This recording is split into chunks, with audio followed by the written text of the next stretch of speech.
Beats.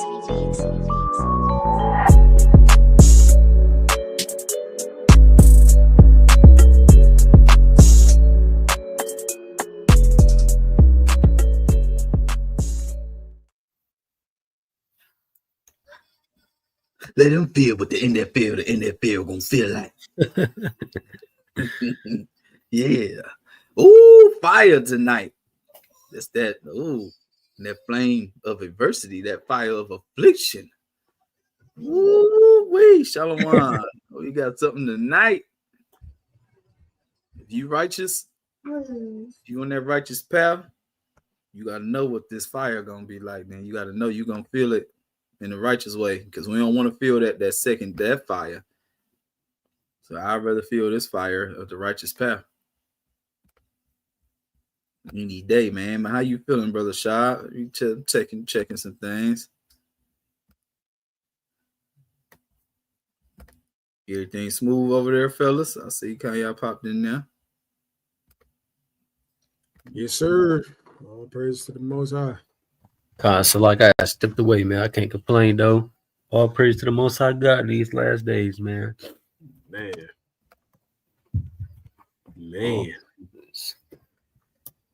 All praises. All praises. All right, let me check a couple other things. What that nine? I did not right here again. I'm be forgetting to do it. Let me do that. That's what another thing I gotta do. Salakia. Let me add this on this Facebook, and we about to get to it, man. I thought they was already on there.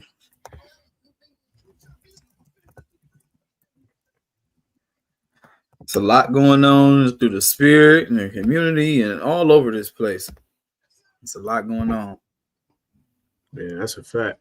It's a lot going on, man. More than ever, man. We gotta be praying the Most High, safeguard our minds and spirits, man.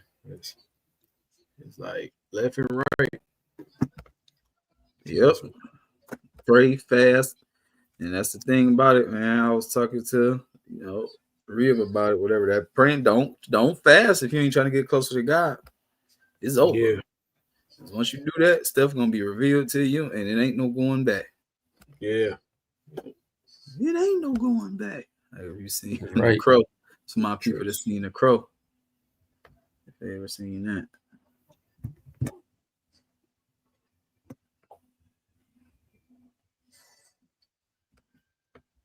Let me see. I'm just looking at a couple of things with that title on there. Okay, so it looked like it's going live on Facebook. I'm just trying to see a couple other things. That's cool. That's cool, man. Okay, man. We about to get started. All right, man. So let me go ahead and salute in, man. Without further ado, show myself. All right, man. First and foremost, you see that name on there. I want to give all honor, praises, and glory to the Most High, which is called Son YAHAWASHI HAMASHAYACH. That's all praises to the Most High God, whose real name is Yahawah. We do so in the name of his son, who the world ignorantly calls Jesus Christ, real name Yahawashi HAMASHAYACH. I'm your brother Ratazian, and we are Yahawah's law keepers, aka YLK, until Judgment Day. Here to prophesy the uplifting of the so-called blacks, Hispanics, and Native Indians who make up the various 12 tribes of Israel, and to prophesy the downfall of this wicked queendom known as what the world may know as the United States of America, but according to the Holy Scriptures, it is Mystery Babylon, it is Sodom and Egypt, and it is the mother of all harlots. And this place is destined to fall, is destined to be destroyed, and that's what you are witnessing right now on a day-to-day basis, with this dollar dropping, with your EBT failing, with your jobs losing, with this chaos, this rape, robbery, and murder, and just the love of many waxing cold. This is what you are seeing, the end of this place. So we come out week in and week out to wake up our people, not only on the internet, but on the streets, looking for the lost sheep of the house of Israel, to the true believers, to the true children of God, based on the blood and based on the spirit. And they may look like any and everybody. They can look like so-called white people, so-called black people, so-called, they can look like anything. And that's why we have to try the spirit by the spirit. That's what our mission is. I'm here with some powerful young brothers, man. As always, my brothers, man, let them introduce themselves. You can get right to it. All praise to the Most High. Shalom. Shalom, shalom to the chat and to everybody that's watching. It's your brother Yahawah here from YOK once again, man. Another Thursday marked down in the books, man. Coming out to a live class of just being tried in the fire. You feel what I'm saying? Always keeping that spiritual mind and knowing how the Lord works with those who are seeking Him. You feel me? We in the last days, like I always mention, we got to continuously keep our eyes on the prize, continuously stay occupied in prophecies, and continuously watch the things that's coming to pass, right? And be circumspect of all things, man. And Lord forbid we get caught up in any of this madness, and we stay on the right track of righteousness and faith and endurance, man. With that, I yield. God. All praise to the Most High. Shalom, shalom, shalom, family. It's your brother Son YAHAWASHI. All praise to the Most High, man. We back again on these internet highways and byways, man. We going through these daily battles with the, you know what I mean? And we praying the Most High keeps us grounded, safeguarded, and that we continue on in the faith, be strong. You feel me? Like, scriptures tell us, fight for the Lord unto death. You know what I mean? And that's what we're supposed to be doing. Like, that's the mindset we're supposed to have. Like, it's all praise to the Most High, man. We still walking, and pray we continue. Praise. That's right. That's right, man. So we got a fire lesson through the spirit. Brother Shah came up through, so we gonna, through the spirit, man. Let this brother go ahead and start this fire. You see this word, you see this YOK on fire. That's what we coming to do, man. The word of God is a flame, and that's what we coming to do, man. Let the word of God be true and every man be a liar. Bring out his word. We ain't trying to put our own spin on anything, man. It's book, chapter, verse with us, the words of God. Hey, you argue with that, because we ain't about to argue with you. That's right. Try this YOK word of the day, man. Let's get this right. Get this started. Right. Oh, yeah, before we get started. Ooh, wait, that's what it is. You know what it is? Okay. What's this? So this is YOK word of the day. We bring out these scriptures for our brothers and sisters, man, for the lost sheep, for the brothers and sisters in the chat. You know what I mean? Get your daily word, even though we about to go into some fire, though. Watch this, though. This is the book of 1 John, chapter 3 and verse 18 in the NLT. It says, "Dear children, let's not merely say that we love each other. Let us show the truth by our actions. Our actions will show that we belong to the truth, so we will be confident when we stand before God." Right, and this is important, especially with like our day-to-day dealings with brothers and sisters. Like you can say you love anybody, but the old saying, actions speak louder than words. That's right. This is what we need to be doing with our mindset and our relationship with God, with each other, our ribs, our family, all like. If you truly love somebody, your actions are going to be proof of that. So let your actions do the talking. You talk on the back end, but all praise to the Most High. It's not about lip service, man. Not about that lip service. That's right. That's absolutely right. Khan, you can kick it off, man. We can start off with Sirach chapter 40 from the top. Let me pull this up. Right. Just you want in the KJV? Yeah. Yeah.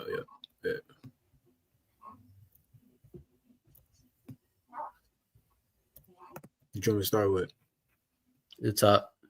This is the book of Sirach, chapter 40 and verse 1.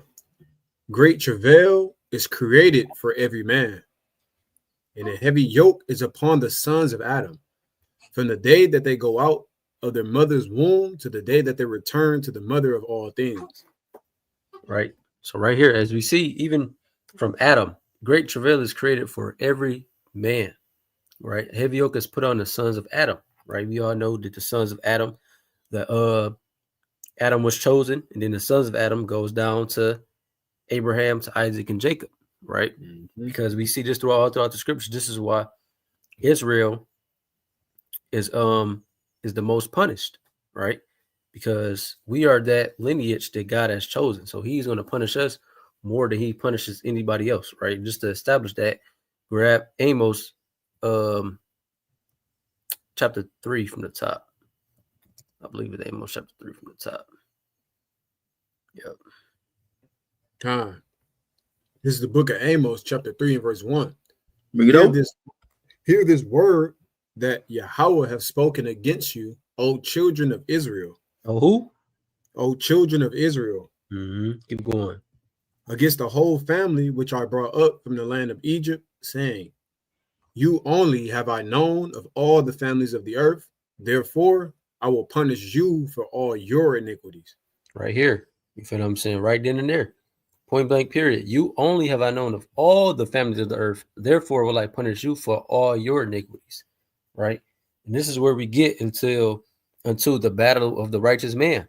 You feel what I'm saying? Throughout the scriptures, we see endless Israelites or patriarchs of the Israelites, Abraham, Isaac, and Jacob, be tested and tried and put to the test a numerous amount of times to be proven in God's eyes, right? And it's no different from today's time.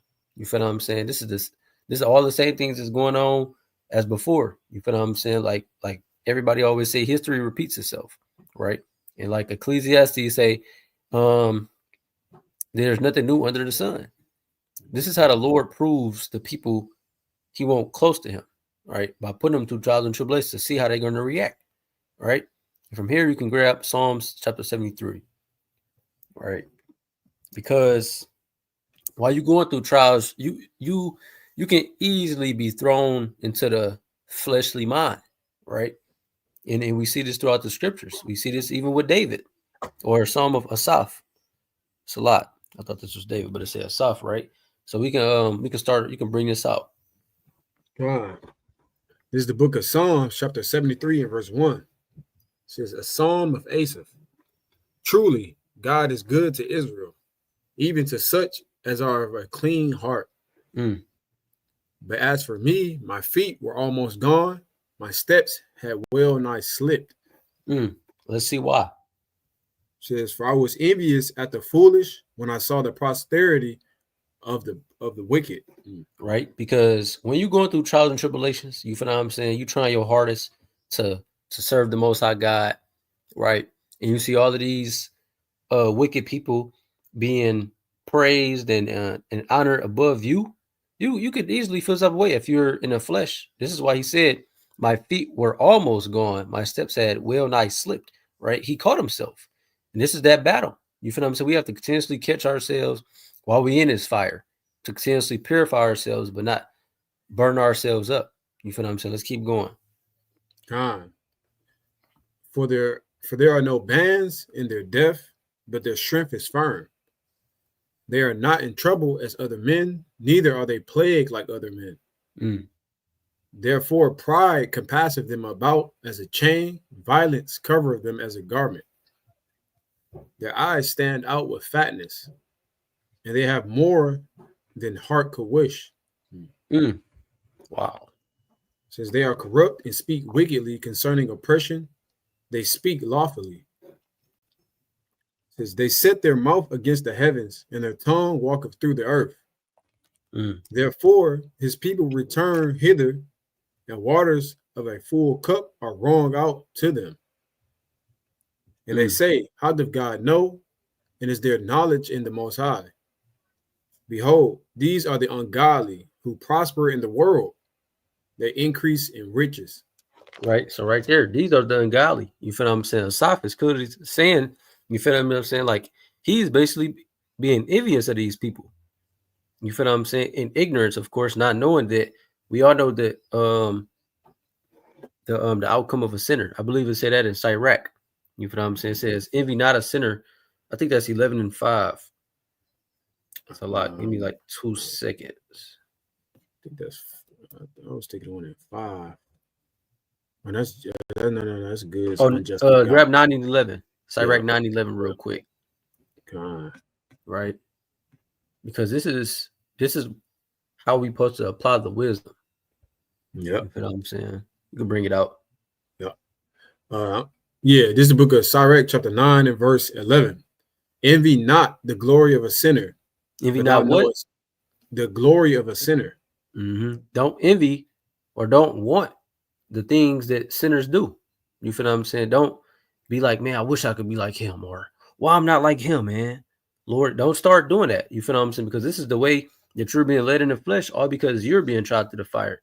Not knowing that God is trying to prove you to be righteous, to be enduring, not to envy sinners or the ungodly, right? Keep going. For thou knowest not what shall be the end, or Salaki, for thou knowest not what shall be his end. Right.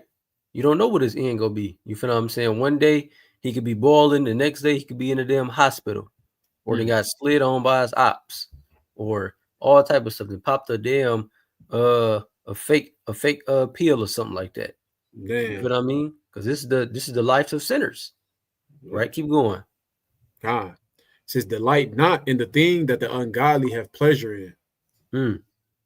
But remember, they shall not go unpunished unto their grave. That's right. Then it says, delight not in the thing that the ungodly have pleasure in. You cannot take none of these things that you see in this world, and they can look like it's fun, but it's not really fun in reality, because they're condemning their soul into destruction. This is what these sinners are doing, and this is why when you're being tried through the fire, you cannot feel envious of people that's above you or the sinners that's prospering more than you. You feel what I'm saying? It's a spiritual thing of endurance, right? You can go back to Psalm 73. You keep going. Verse 13 in Psalm 73 says, verily I have cleansed my heart in vain and washed my hands in innocency. For all the day long have I been plagued and chastened every morning. If I say I will speak thus, behold, I shall offend against the generation of thy children. It says, when I thought to know this, it was too painful for me. Until I went into the sanctuary of God, then understood I their end. Right here. You feel what I'm saying? Then you get that clarity. Until he went to the sanctuary of God. You have to seek God when you are in troublous times, or even when you're in happy times, right? You have to always seek God whenever you're going through anything in life, whether you're sick or whether you're in prosperity. You feel what I'm saying? This is the whole lesson of this, of the battle of the righteous man. We have to always see God in every single aspect of our life while we are being tried through the fire. You feel what I'm saying? And as Israelite people today, as the so-called Israelite or the so-called Black, Hispanic, and Native American in today's times, we know we are all being tried in that fire. So we shall always be seeking God as much as we can, because he is our refuge. He is our stronghold, our strong tower of a shield. He is everything that we need. And these are the things that we must set our mind on in these last days. We cannot get caught up in none of this madness or anything. We have to continuously stay focused, right? And this is what this is all about. Keep going. God. Now, on the side note, too, this is crazy through the spirit, because I was literally reading through this like yesterday, I think, and I sent it to my rib. Like, going down, this shit is about to get fire. Like, even though it's fire, it's about to get crazy. God. Just crazy how the spirit move, man. Yeah, that's fire. All praises. Verse 18 says, surely thou didst set them in slippery places, thou cantest them down into destruction. Or castest, down into the destruction. It says, how are they brought into desolation as in a moment? They are utterly consumed with terrors. See that right there? This is why you can't worry about the wicked in the things that they're doing, because it says in a moment they are utterly consumed with terrors, right? And we know this is what's coming to this place. You feel what I'm saying? The people that's high right now, the so-called white man, and our people that's right along with him, kissing his behind. You feel what I'm saying? These people are about to be utterly consumed with terrors in a fast moment, right? This is why we continuously have to hope on the Lord and focus on him and think about how the righteous shall be saved, right? Keep going. God. As a dream when one awaketh, so, O Lord, when thou awakest, thou shalt despise their image. Mm. Thus my heart was grieved, and I was pricked in my reins. So foolish was I, and ignorant. I was as a beast before thee. Right. So right here, now he's understanding where he went wrong at by envying the ungodly. And now he's humbling himself. He was a beast before the Most High, right? Because he understood that what's the point of getting mad at the ungodly, knowing that they're not going to last that long. And the Lord is not going to be with them in the time of calamity like he's going to be with the righteous, right? Keep going. He says, nevertheless, I am continually with thee. Mm-hmm. Thou hast holden me by my right hand. Mm. Thou shalt guide me with thy counsel, and afterward receive me to glory. Mm. Whom have I in heaven but thee? Dang. Says, and there is none upon earth that I desire besides thee. Right. This is the type of mindset that we need to be in. There's nothing in this place or in heaven that we need outside of the Most High God, Yahawah, and His only begotten Son, Yahawashi. This is the blueprint of the Israelite man. This is the battle of the Israelite man. We have to follow God, which is the spirit, other than the flesh. Right? Keep going. Says, my flesh and my heart faileth, but God is the strength of my heart and my portion forever. Says, for lo, they that are far from thee shall perish.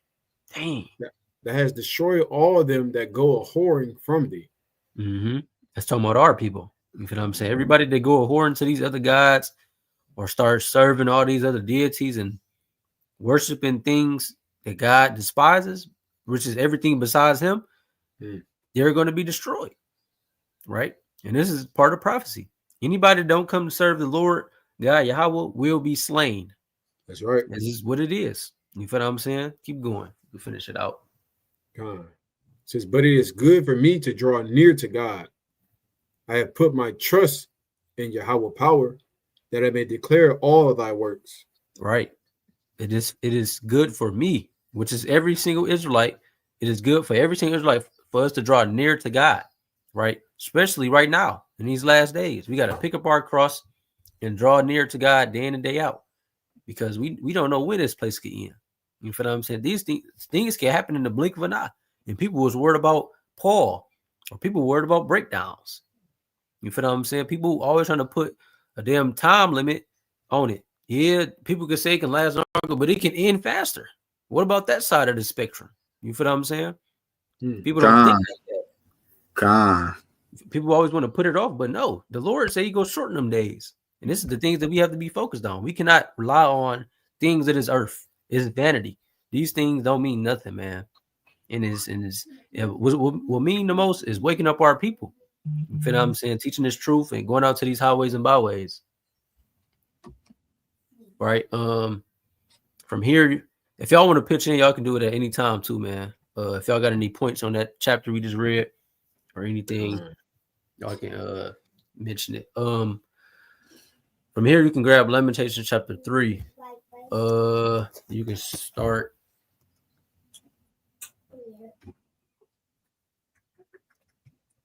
You can start at. What do I want to start? I really don't know where I want to start. You can just start at 20. Start at 20. I mean, shit. You might do 19 because if it. Yeah, start at 19. This is the book of Lamentation, chapter 3 and verse 19. It says, remembering mine affliction and my misery, the wormwood and the gall. My soul have them still in remembrance, and is humble in me. This I recall to mind, therefore have I hope. It is of Yahawah's mercy that we are not consumed, because his compassions fail not. They are new every morning. Great is thy faithfulness. Right. So in the book of Lamentations, in chapter 3, really throughout all Lamentations, right, I believe it's Jeremiah. He's talking about all of the things that that he have like went through, You feel what I'm saying? And all the things that he have seen from his people, right? And these are the same things that we can relate to in these days of seeing how destroyed our people is, right? And how the Most High has truly kept his word by pouring out the curses upon us and fulfilling his word. That's another form of prophecy that we see. You feel what I'm saying? By the indignation and the wrath of the Lord from being his chosen people, right? Like we read in Amos chapter 3. Out of you, all the families of the earth have I known, so therefore I will punish you for all your iniquities, right? And this is what Lamentations 3 is going into. You can keep going. Time. It says, verse 24, Yahawah is my portion, saith my soul. Therefore will I hope in him. Yahawah is good unto them that wait for him, to the soul that seeketh him.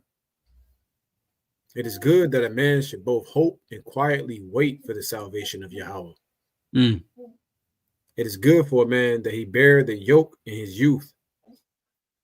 Right there. It is good for a man that bear the yoke in his youth, right? That yoke is the affliction that the Most High poured out upon his people, right? When they're trying to prove you and prune you, this is what the Lord is going to put upon you. That yoke of affliction, that bread of affliction, the water of adversity, all of these things to prove you in your spirit, right? And this is all a manner of showing your fruits. You feel what I'm saying? Like I say, every Israelite today's time is being put under that magnifying glass from the Lord, right? And being proven. What are you going to show yourself to be? Are you going to show yourself to be that man walking through that fire with his chest held high, glowing like gold, that's almost just about to cool off? You feel what I'm saying? Or are you about to just be on your damn knees begging and damn near burning up? You feel what I'm saying? This is what this is all about. Our everyday life is about choosing the spirit over the flesh. Right? Keep going. Time. Verse 28. He sitteth alone and keepeth silence, because he hath borne it upon himself. He putteth his mouth in the dust. If so be, there may be hope.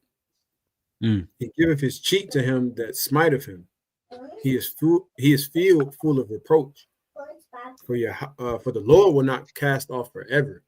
He will not do what? He will not cast off forever.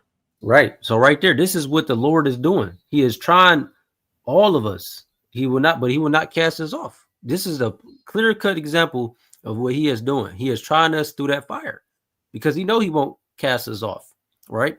Because he will keep his promise. The Lord is not a liar. The Lord is not a man that he shall lie. Right. And this is just a part of his word that he has always told us he would never cast us off, right?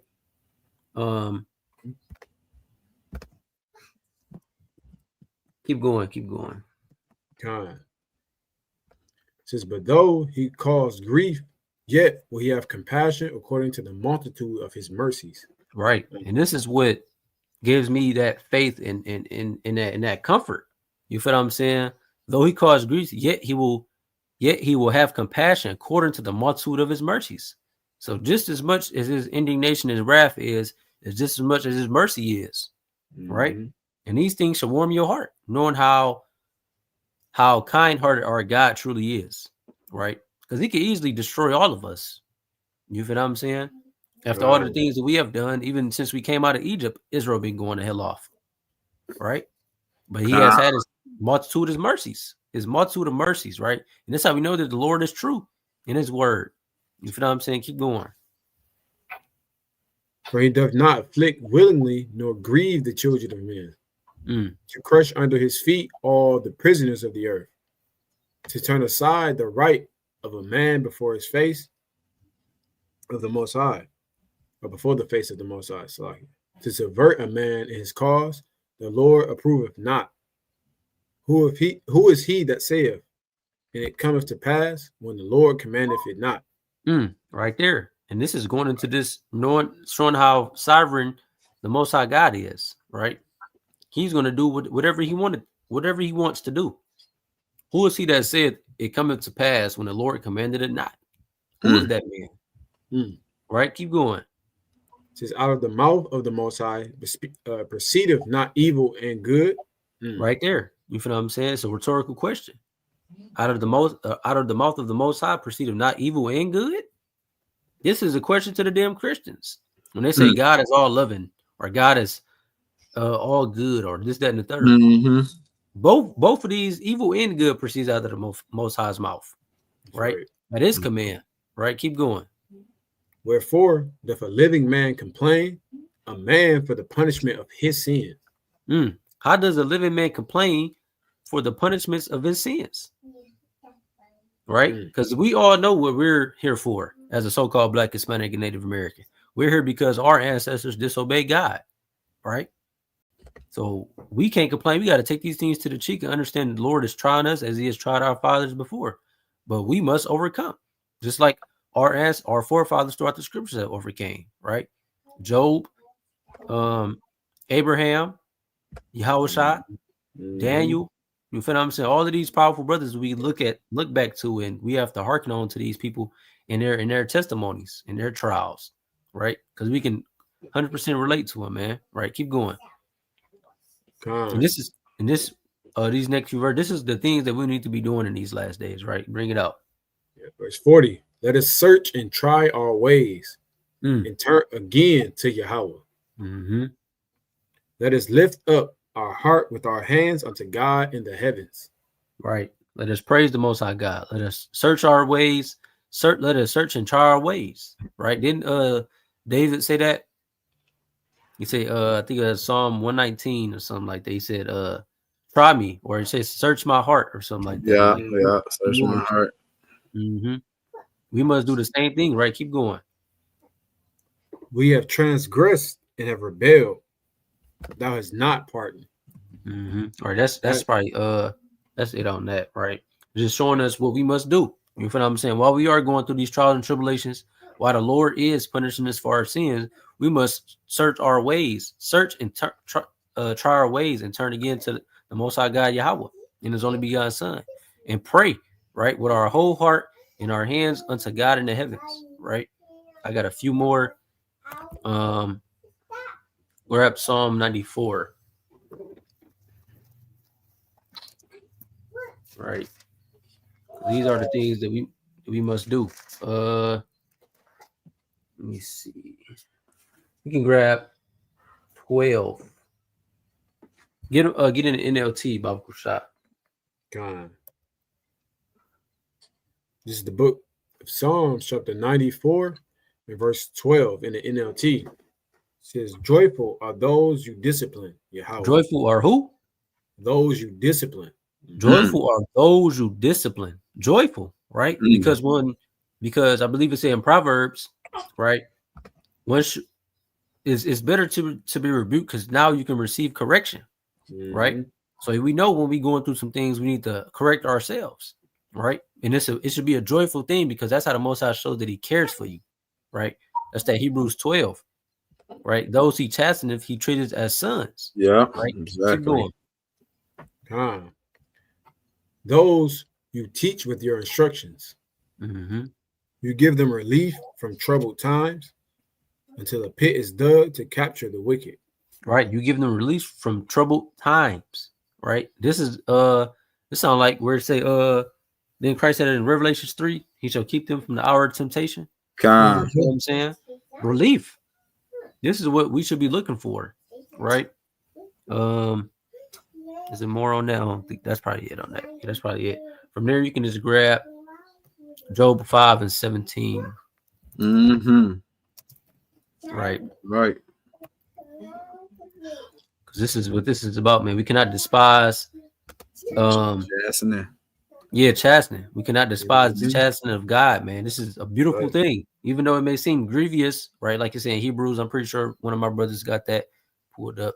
Shalom, Megan in the chat, man. Shalom, King. Shalom. Right. Shalom, King. You can grab this and I'm gonna yield. This is the book of Job, chapter 5 and verse 17. It says, but consider the joy of those corrected by God. Look at that. The same type of verbiage. But consider the joys of those corrected by God. This is what this is all about, right? Being corrected. Knowing when you went wrong and the Lord showing you. You feel what I'm saying? Whether it's through dreams, whether it's through, regardless of anything that you're going through, right? joyful, right? Keep going. Do not despise the discipline of the Almighty when you sin. When you sin, keep going.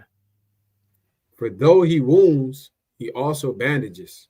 Mm-hmm. He strikes, but his hands also heal. Right there. Look at that. Like, of course, the Lord is going to chasten his people, but at the same time, he's going to heal you. You feel what I'm saying?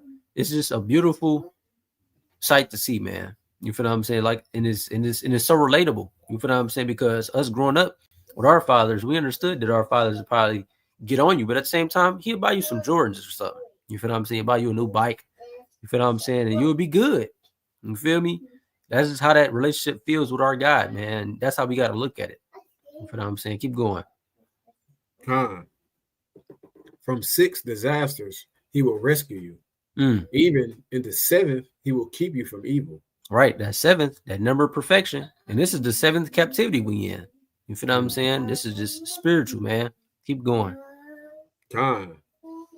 He will save you from death in time of famine, from the power of the sword in time of war.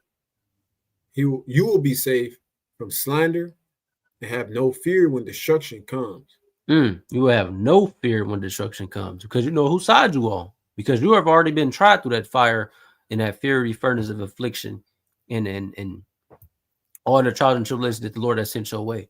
Right? Mm-hmm. So you're not even going to question what's coming or doubt that the Most High not going to redeem you in that time because you have already been tried. You have been tested by the world for being a damn Israelite. Right? Mm-hmm. And the Lord sees that. Right? Keep going. You will laugh at destruction and famine, while animals will not terrify you. You will be at peace with the stones of the field, and his wild animals will be at peace with you. Mm-hmm. You will know that your home is safe. When you survey your possessions, nothing will be missing. God. So like, matter of fact, I got one more because I was always thinking about it. Grab Isaiah chapter 30 and verse 22. That'd be my last one. Right.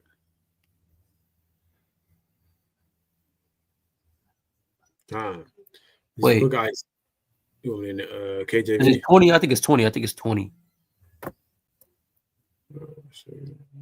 Yep. This is the book of Isaiah, chapter 30 and verse 20. It says, though Yahawah gave you adversity for food and suffering for drink. Right. This is what the Lord gives us. Adversity for food and suffering for drink. Right. Get into the KJV for real. See what that looks like. Suffering for drink. I think it said a little bit better. Yep.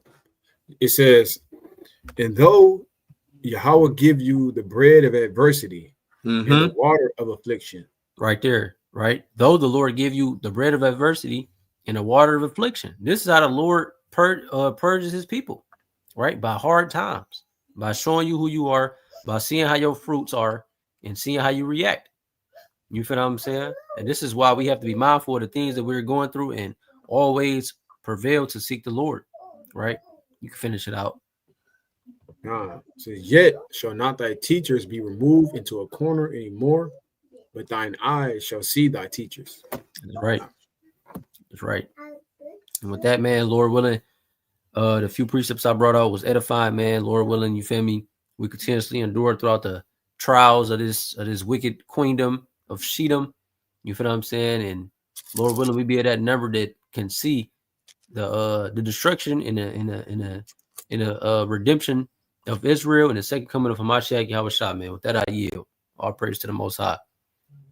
Right. God. Yes, sir. Definitely got a clip loaded. What you say? So what you got over there, brother? Oh, I'm loaded. I'm loaded, man. We can get it started then. That's what you want me to unload. I'm about to come with this switch then, brother. All praise to the Most High, man. My brother Shab definitely lit the fire. Y'all see it, man. That's what YLK is always coming with, man. Really trying to inspire and encourage our people, man, to no matter what you may be going through, it's all a part of God's plan. And ultimately, when you trust in his plan, no matter what you may be facing, man, because we're all facing something on a daily.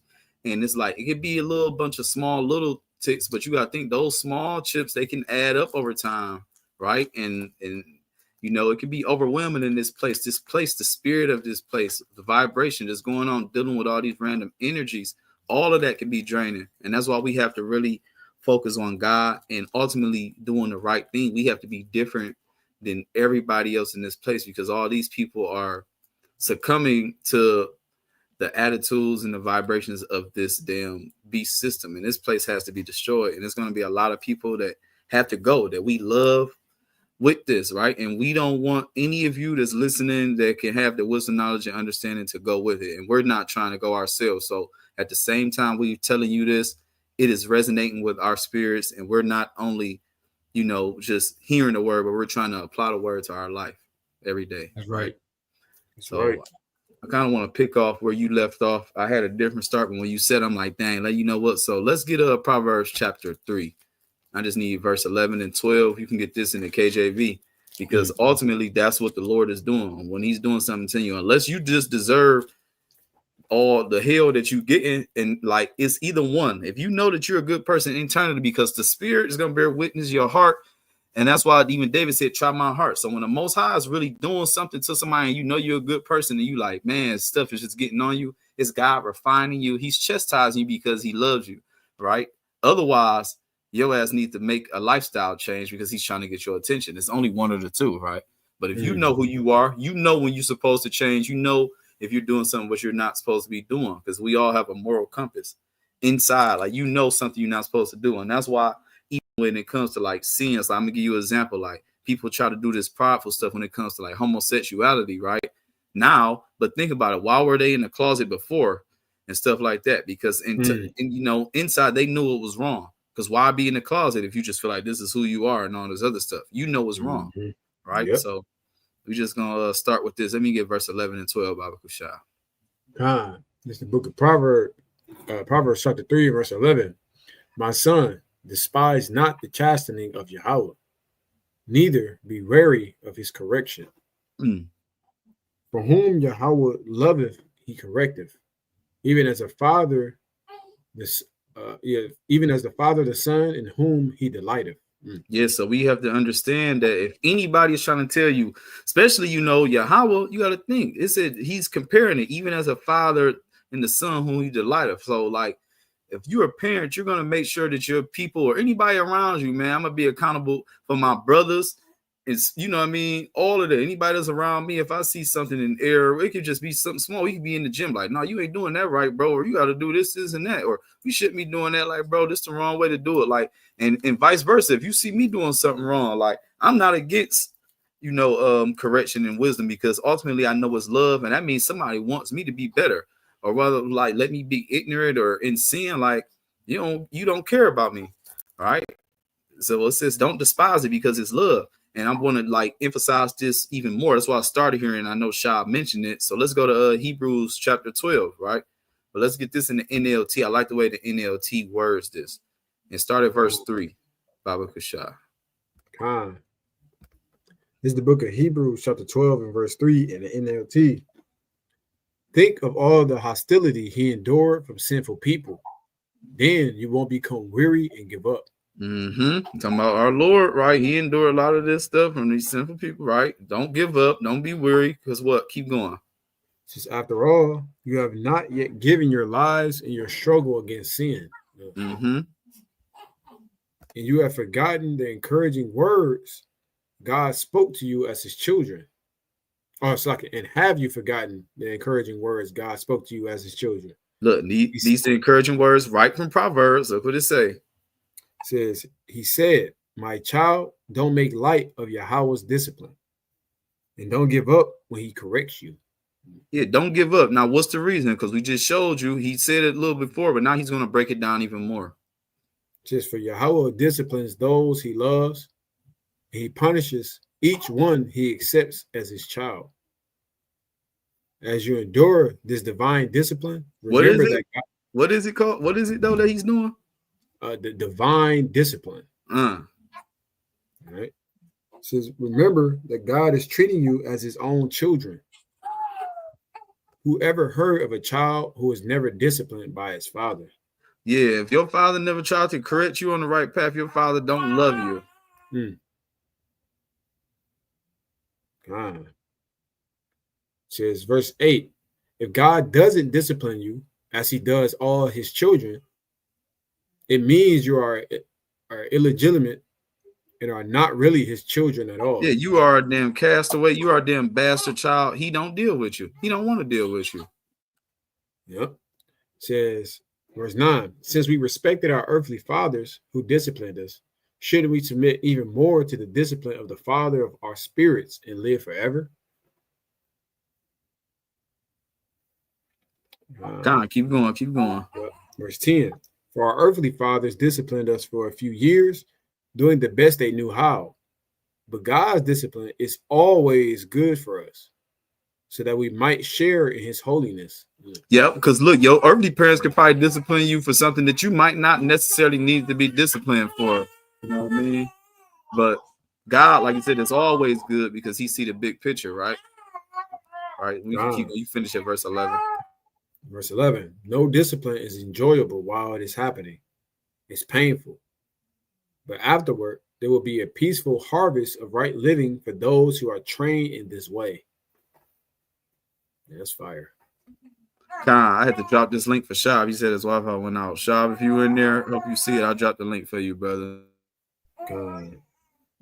But yeah, right. So, you know, the Most High is chastening his people is love, right? And if you're doing that, you got to understand that if you really know the Lord, you know that he's doing these things.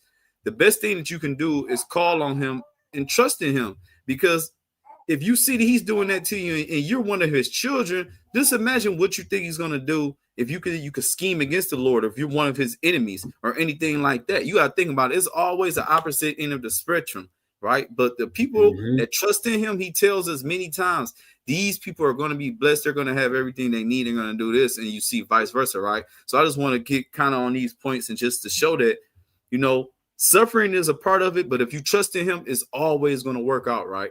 So can I get Nahum chapter 1? And I need start at verse 7. I need this in the NLT too. I got a few in the NLT back to back, right?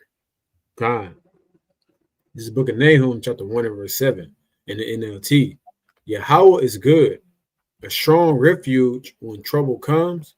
He is close to those who trust in him. Since he will sweep away his enemies in an overwhelming flood. See, that's the opposite end. It said a strong refuge when trouble comes. He is close to those that trust in him. The Lord, Yahawah is good. Why wouldn't he be? You trusting in him, you going through something, but it's like, I'm putting you in this to make you better and to build your trust with me. Because you don't know if a person is really with you until y'all get put in a situation, right? You don't know. You don't know if your boy can fight until something happened. You be like, damn, my man's got hands. You don't know, you know what I mean, until this happens, right? But keep going. You get just end at verse 9. Time. He will pursue his foes into the darkness of night. Why are you scheming against Yahawah? He will destroy you with one blow. He won't need to strike twice. See, and that's what we were saying. Like, I think Lee Shop said something like the mercy of Yahawah, because it's nothing for him to do something to you and to destroy you like that. It's easy, but it said he would destroy you with one blow. He won't even need to do it twice. Why would he have to? He don't got to. He's the Most High God, man. It's easy, you know. So we have to trust in the Lord. Continue, man, because he is there for those people that's near to him that trust in him, and you know. He's a refuge, a strong tower. He's all these things, right? Which leads to my next point in the NLT as well. Let me get Psalms chapter 9. God, y'all can hear me? God, all praise. Bring it out. Psalms chapter 9. Start at verse 9. God. This is the book of Psalms, chapter 9 and verse 9. Yahawah is a shelter for the oppressed, a refuge in times of trouble. No, he ain't there in times of trouble. Says he's a refuge in times of trouble. Okay. Right. It says, those who know your name trust in you. For you, O Yahawah, do not abandon those who search for you. Never. Sing praises to Yahawah who reigns in Jerusalem. Tell the world about his unforgettable deeds. For he who avenges murder cares for the helpless. He does not ignore the cries of those who suffer. He says, Yahawah, have mercy on me. See how my enemies torment me. Snatch me back from the jaws of death. Save me so I can praise you publicly at Jerusalem's gates, so I can rejoice that you have rescued me. The nations have fallen into the pit that they dug for others. Their own feet have been caught in the trap they set. Yahawah is known for his justice.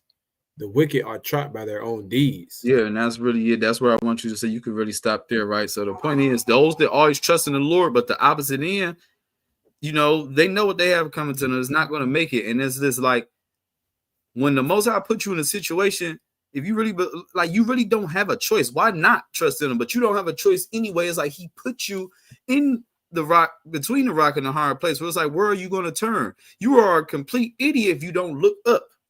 You know what I mean? And try to understand and look within, because that's the places you have to look and understand, like, what is God saying to me? But if it's like, if you're just so deaf, dumb, and blind that you can't even understand, you know, that you need help outside of yourself. A lot of people think that they're going to save themselves and do all this other stuff.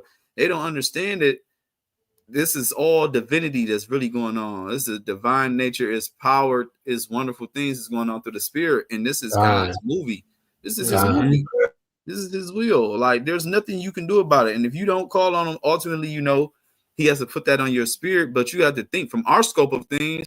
People think that they're their own saviors, that they chose God and all this other stuff. And it's not really the case. So from our lens, we have to do what we can while we have the opportunity to do so. Right.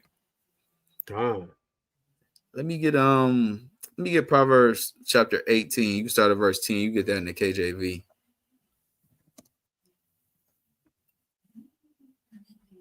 Awesome. That's why I'm looking at. Hold on. You said KJV, right? Yeah. God. This is the book of Proverbs, chapter 18 and verse 10. Bring it out. It says, the name of Yahawah is a strong tower. The righteous runneth into it and is safe. That's right. He said he's always going to be there for our people in the times of trouble, because he put you there really to come to him. This is how he does it, right? Especially for the righteous. The righteous run into it. They understand, oh, I got to get closer to God because things are able to touch me. That means I have to get close to that shelter, that strong tower. But what? Other people believe in other things. Look at verse 11. Verse 11. The rich man's wealth is his strong city. So look, the righteous knows the Most High's name and who he is. It's a strong tower. But other people, the worldly people, they think their wealth is their strong city, right? Keep going. And as a high wall in his own conceit. You can end with verse 12. God. Before destruction, the heart of man is haughty, and before honor is humility. Ooh, look at the wording on that. Like, wow, before destruction, you already know. So if you seeing a person being destroyed, we understand that their heart, their mind was haughty. And before a person is being honored, we know that they carried themselves in humility, because that's what the Most High said he's going to exalt. And that's the difference. That's humility, to know that, oh, Lord, I can't do this. I can't do this alone. I need you. I have to run to you. But that's haughtiness to think I'm rich. I'm wealthy. I don't need nothing. I got this. And you know, this is my strength. This is my power. They're about to be so deceived, so caught off guard. But like I said, them are the people that the Most High is treating like bastards, because they obviously aren't afflicted. They think they're blessed. And you know what? I want people to get out the mindset of this. And I've been having, you know, even myself, but I'm telling people this. We have to look at being blessed as more than just monetarily. When you talk to most of our people, especially so-called black people, you niggas only think that you are blessed, and you call it a blessing when it's paper money versus other things, man. You have to understand that we are blessed with sight. We are blessed with ears. We are blessed to walk. Some people can't have children, man. That's been trying for years. You're blessed if you have kids, man. You are blessed if you have a bed to sleep in. You are blessed if you're not in jail. You blessed if you make it home these days. That's right. Real talk. That is right. We got a lot of different reasons to be blessed. And I'm saying this to y'all, but me too, because I used to just always think that too. Like, oh, just call it a blessing. Like, I found some money and I'm blessed. But it's like, man, I ate today. I made it home. Like, a lot of different things, man. You got people around you that care about you, that want the best for you. That's a blessing. You have to understand. We have to really, and that's what I mean by contra blessings, y'all. So there's more than one way to be blessed, and money isn't the only way. And I think a lot of our people are about to see that the hard way as well, too, right? I got a few more points. So I want to insert a point. I didn't know if you touched. Sal, did you go to Psalms 34?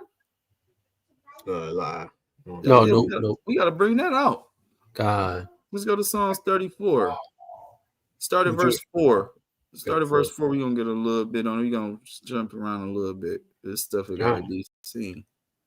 This is the book of Psalms, chapter 34, and verse 4. I sought Yahawah, and he heard me, and delivered me from all my fears. They looked unto him, and were lightened, and their faces were not ashamed. This poor man cried, and Yahawah heard him and saved him out of all his troubles. No, he left him in his troubles. And saved him out of all his troubles. And you got to think, this is the righteous. So he know that the Most High doesn't hear sinners. So this is a person that's trying to walk the righteous path. At least God sees he's righteous in his eyes. He heard him and he got him out of it. But look what else. I'm just thinking we have to remember this, even in our troubles, because you got to think we have many examples of different type of chastisement that we can't even compare to what we going to what our ancestors went to. Like Daniel, you got to think what he was doing in the lion's den. But we have to understand that they're always there. These angels are counted. It's right here. It says it, right? But I'm just saying that as an example first, though. We keep going. The angel of Yahawah encampeth around about them that fear him, and delivereth them. O taste and see that Yahawah is good. Blessed is the man that trusteth in him. O Yahawah, it says, O fear Yahawah, ye his saints, for there is no want to them that fear him. Woo! None. No want. That's fire. Yeah. The young lions do lack and suffer hunger, but they that seek Yahawah shall not want any good thing. Yeah, you got to think about how that is. A young lion, that's when they in their prime, they ready to go hunt and do all that, and they even suffer hunger, and they got the power, all the power in the world to not be, you know what I mean? And they will even suffer hunger, but those that seek the Lord shall not want any good thing, bro. Hey, I'm telling you, You're going to be satisfied. That's it, right? Let's jump down to 15. Verse 15. The eyes of Yahawah are upon the righteous, and his ears are open unto their cry. The face of Yahawah is against them that do evil, to cut off the remembrance of them from the earth. The righteous cry, and Yahawah heareth, and delivereth them out of all their troubles. See, so the righteous cry. I let you know that the righteous, they're going through stuff too. But this is for the righteous that you have to hold on. Because other people are crying too, but they're going to turn to drugs. They're going to turn to alcohol. They're going to turn to Satan. They're going to turn up the things of the flesh, right? The Most High sees this pain, but it's all to nurture you and to strengthen you to be who you are supposed to be in him. So cry, let it out, whatever way you can, and still always turn to the Lord and thank him after you release that cry. Sometimes you got to cry to feel better. It is what it is, and this don't make you weak, man, woman, or child. You know what I mean? Just continue to go forward. You weak when you stop. You weak when you quit. You ain't weak if you cry. If you still going for it, is what it is, right? But you weak when you stop. That's when you weak. You weak when you quit. You give up. We not giving up, right? Let's keep going. That's right. Verse 18. Yahawah is nigh unto them that are of a broken heart, and save of such as be of a contrite spirit. Many are the afflictions of the righteous. No, I shouldn't be going through nothing. I'm good. It says many are the afflictions of the righteous. So look, don't think just because y'all see somebody going through something, or they might be down, or they not be up status wise, air quotes, or might be, you know, they can have car trouble right now, job trouble. You looking at them like, hey, they must be that good. No, the Most High gonna afflict them too. But what? But Yahawah delivereth him out of them all. Yeah, so don't pray on their downfall to think they're gonna stay down, because it's all for a reason and a season, and they gonna come up, and it's gonna be way farther than you are, for sure. That's right. That's right. You gonna many are the afflictions. Many. That means he gonna be through something, but it's like with any type of thing, you're gonna be tested. Why would I give you all the blessings of the world and allow you to get close to me and I ain't tested you or proved you or nothing? No, I got to put you through something. I got to know you with me. We got to see what's up. That's right. That's right. Con. Verse 20. He keepeth all his bones, not one of them is broken. Evil shall slay the wicked, and they that hate the righteous shall be desolate. Yahawah redeemeth the soul of his servants, and none of them that trust in him shall be desolate. Damn. Bring that back one more time for me. God, verse 22 says, Yahawah redeemeth the soul of his servants, and none of them that trust in him shall be desolate. Not a single one, man. Not a single one. My boy going crazy. Praise to the Most. Yeah, that's cold right there. Yeah, verse 22. That's fire. That's fire. And this is the mindset we need to be having. Constantly circulating this and meditating on this day by day. You know what I mean? Strengthen and refuel your spirit. Right? That's fire right here, Megan, for sure. But at least I had the opportunity to celebrate the most. I got a couple more points too, but hold on. Read a few of these comments Megan was dropping. Oh yeah. Hold on. Oh, Con, you can put it on there. Yeah, I'm about to put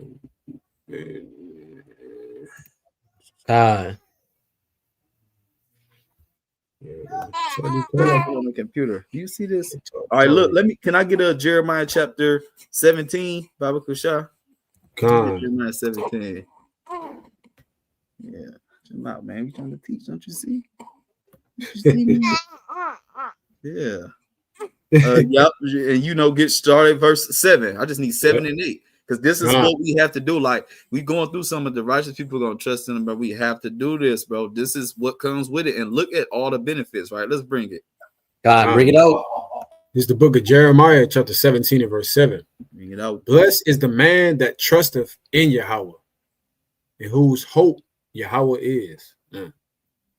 For he shall be as a tree planted by the waters, and that spreadeth out her roots by the river. And shall not see when heat cometh, but her leaf shall be green, and shall not be careful in the year of drought, neither shall cease from yielding fruit. Man, you got to think, a tree planted by the water. Just think about how strong those roots are going to be, what that fruit is going to be like, what it's going to produce, how many people it can feed, all the wonderful things it's able to do. A tree planted by water, bro, is never going to thirst. It's never going to be drought for you. Like, it's the best place that you can possibly be.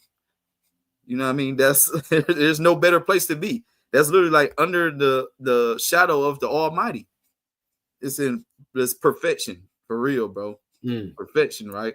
I got a couple more points, and then I'm gonna yield with this. Matter of fact, because it made me think of this, let's get Psalms 91.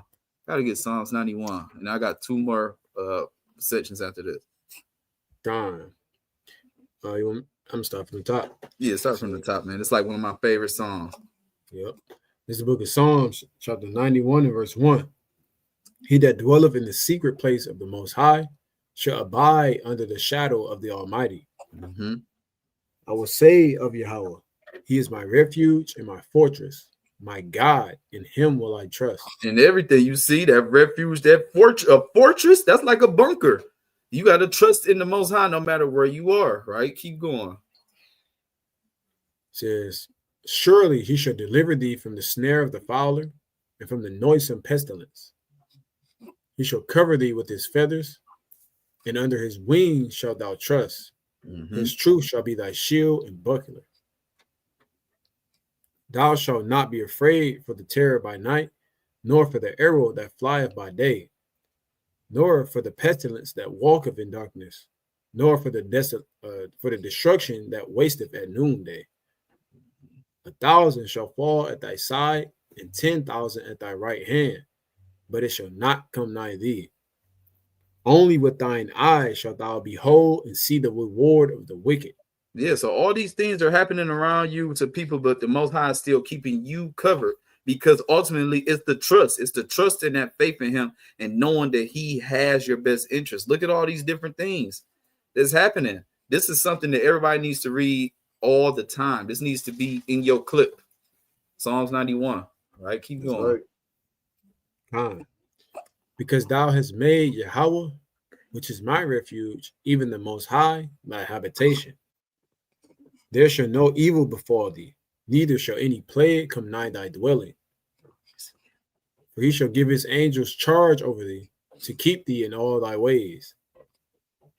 Since they shall bear thee up in their hands, lest thou dash thy foot against the stone. Thou shalt tread upon the lion and adder, the young lion, and the dragon shalt thou trample under feet. Because he hath set his love upon me, therefore will I deliver him. I will set him on high, because he hath known my name. He shall call upon me, and I will answer him. I will be with him in trouble. I will deliver him and honor him. With long life will I satisfy him and shew him my salvation. That's it. And that's ultimately what we're trying to see. That's ultimately why we are going through and why we should be willing to go through everything that we're going through and understand that's the reason, right?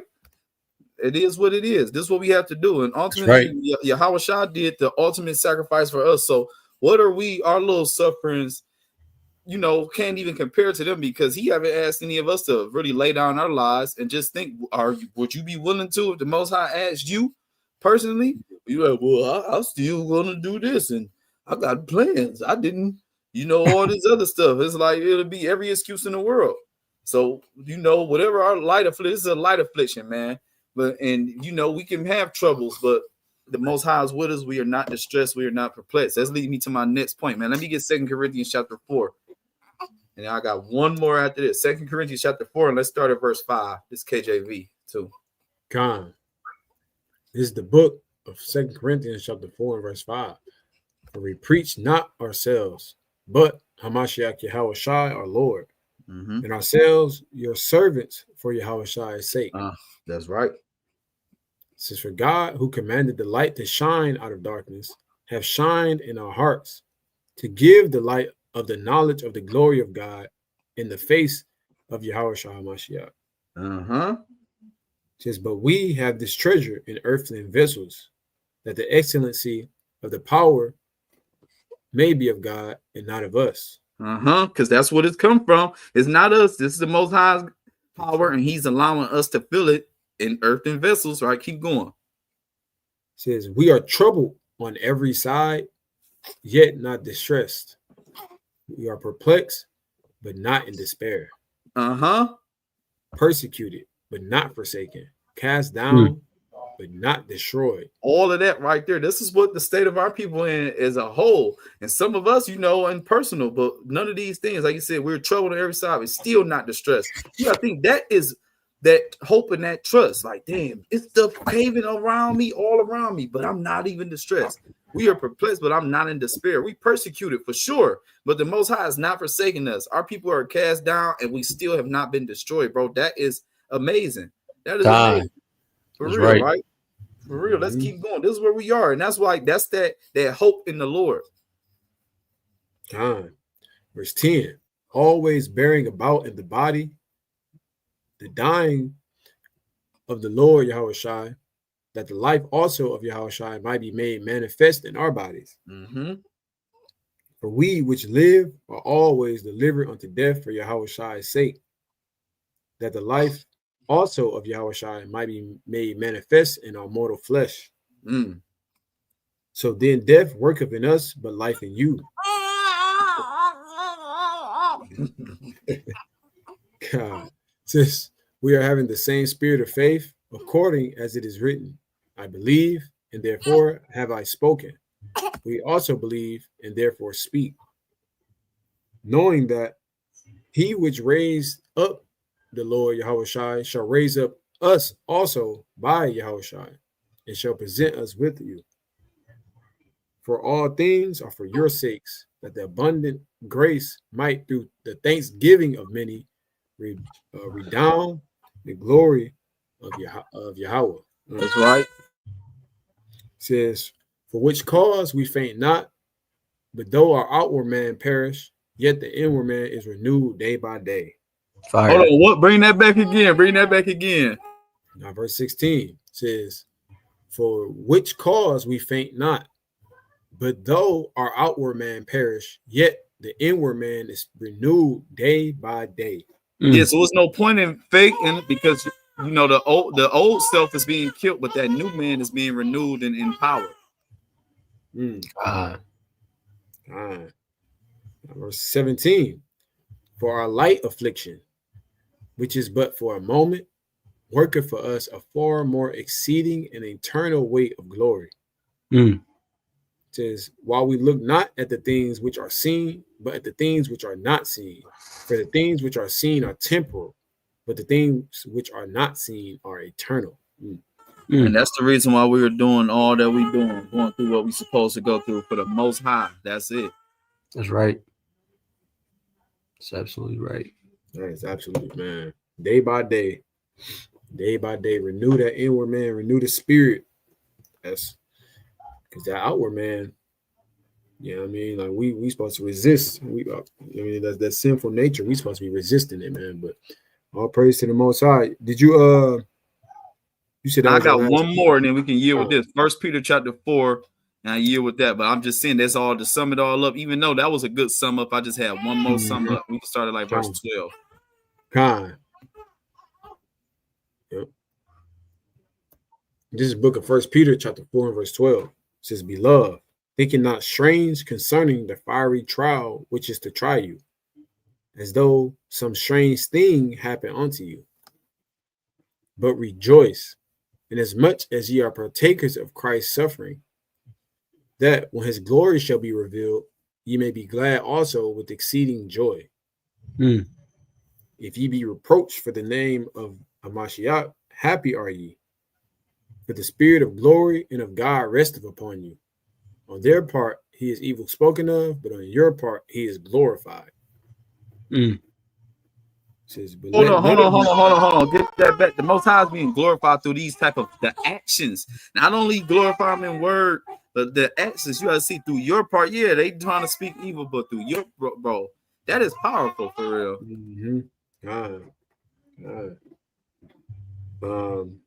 You want to bring that back out? Verse 14. Khan Baba Kushah. Khan says, if ye be reproached for the name of Hamashayac, happy are ye. For the spirit of glory and of God resteth upon you. On their part, he is evil spoken of, but on your part, he is glorified. Fire. It says, but let none of you suffer as a murderer, or as a thief, or as an evildoer, or as a busybody in other men's matters. You see, and that's what I was talking about earlier. There's a difference in sufferings. You have to understand. See, there's the difference, right? We don't want to suffer in that way. Which way? We trying to suffer in righteousness, right? Keep going. Verse 16. Yet, if any man suffer as a Christian, let him be not ashamed, but let him glorify God on this behalf. God. That's right. That's right. Keep going. Want to finish this out? Yeah, finish it out. It says, for the time is come that judgment must begin at the house of God. And if it first begin at us, what shall be the end of them that obey not the gospel of God? And if the righteous scarcely be saved, where shall the ungodly and the sinner appear? I thought everybody was going to be saved.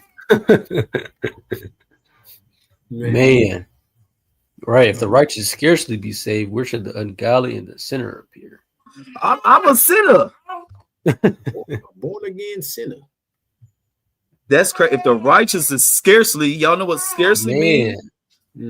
It's barely. It's through the, it's a tight spot. Let's look at that. Yeah. Scarcely. All right, look at this. It says with difficulty, hardly, not easily, scarcely, very rarely. Damn. Look at that. With very much rarely. Work. With much work. No, I thought the law and works was done. With much work. This is people with just doing the work. They're righteous. And it said if they're scarcely be saved, righteous people, let's think now. If the righteous are scarcely going to be saved, what does that mean for people that's out here proud sinners and say they're not going to keep the laws of God? I mean, it's that simple. Man. Yeah. Plain upon tables right there. Plain upon tables. Facts. Yeah. That finishes out verse 19. Wherefore, let them that suffer according to the will of God commit the keeping of their souls to him in well-doing as unto a faithful creator. So you doing well is not even for yourself, it's unto a faithful creator, and you suffering according to the will of God. That's right. Ah, That is right. This is the battle upon the righteous, man, the hopeful elect. This is what day by day we have to constantly renew and remind ourselves, like, fight off this old nature. You know what I mean? That old man, suppress it. You feel me? And walk in the spirit. This is what we're supposed to do. Because you understand, now that you understand, you feel me, you coming to serve the Lord. You know, the scriptures tell you prepare yourself for temptation. that's right. But you said that was your final point, right, King? Con, yeah, with that I yield. All praise to the Most High, man. Con, right.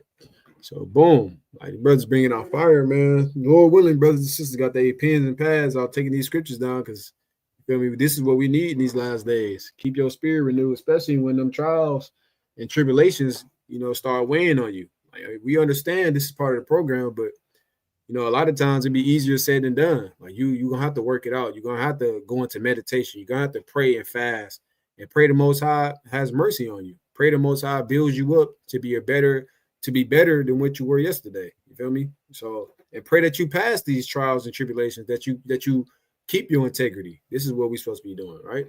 That's But right. boom. I wanted to show this, man. Like these day by day, we supposed to be putting off this old man, like, and carrying ourselves as children of the Most High. And like when we've been showing you, man, it's you're gonna go through some fire for it, right? But you can bring out this Ephesians 4:17 for me, Baba Kushah. God, bring it out. It's the book of Ephesians, chapter 4, and verse 17. With the Lord's authority, I say this: live no longer as the Gentiles do, for they are hopelessly confused. Right, exactly. Like, and this is the mind state that we come from, like, especially being in this captivity. I mean, we in the heart of Detroit. You know, we see all manner of evil and wickedness going on in this city. You feel me? But That's right. Bring that back one more time. That's crazy. God, you can bring that out again, man. God, it says, with the Lord's authority, I say this: live no longer as the Gentiles do, for they are hopelessly confused. Hey. That's what it is. Oh, for real. God. And look, they are hopelessly confused. They don't know which way to go. They don't have. See, this is how I imagine it, man. Because Yahawah is literally our anchor.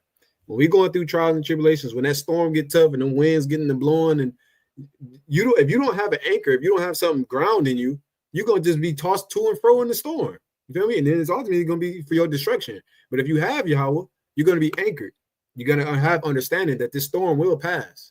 Yeah. I mean, I just have to be strong. I have to be faithful and hold and cleave to the Lord. This is what I have to do, right? Yeah. But this is where we come from. Like, you have to constantly remind yourself those old habits, the old way of thinking, you know, the old connections that you have in the world.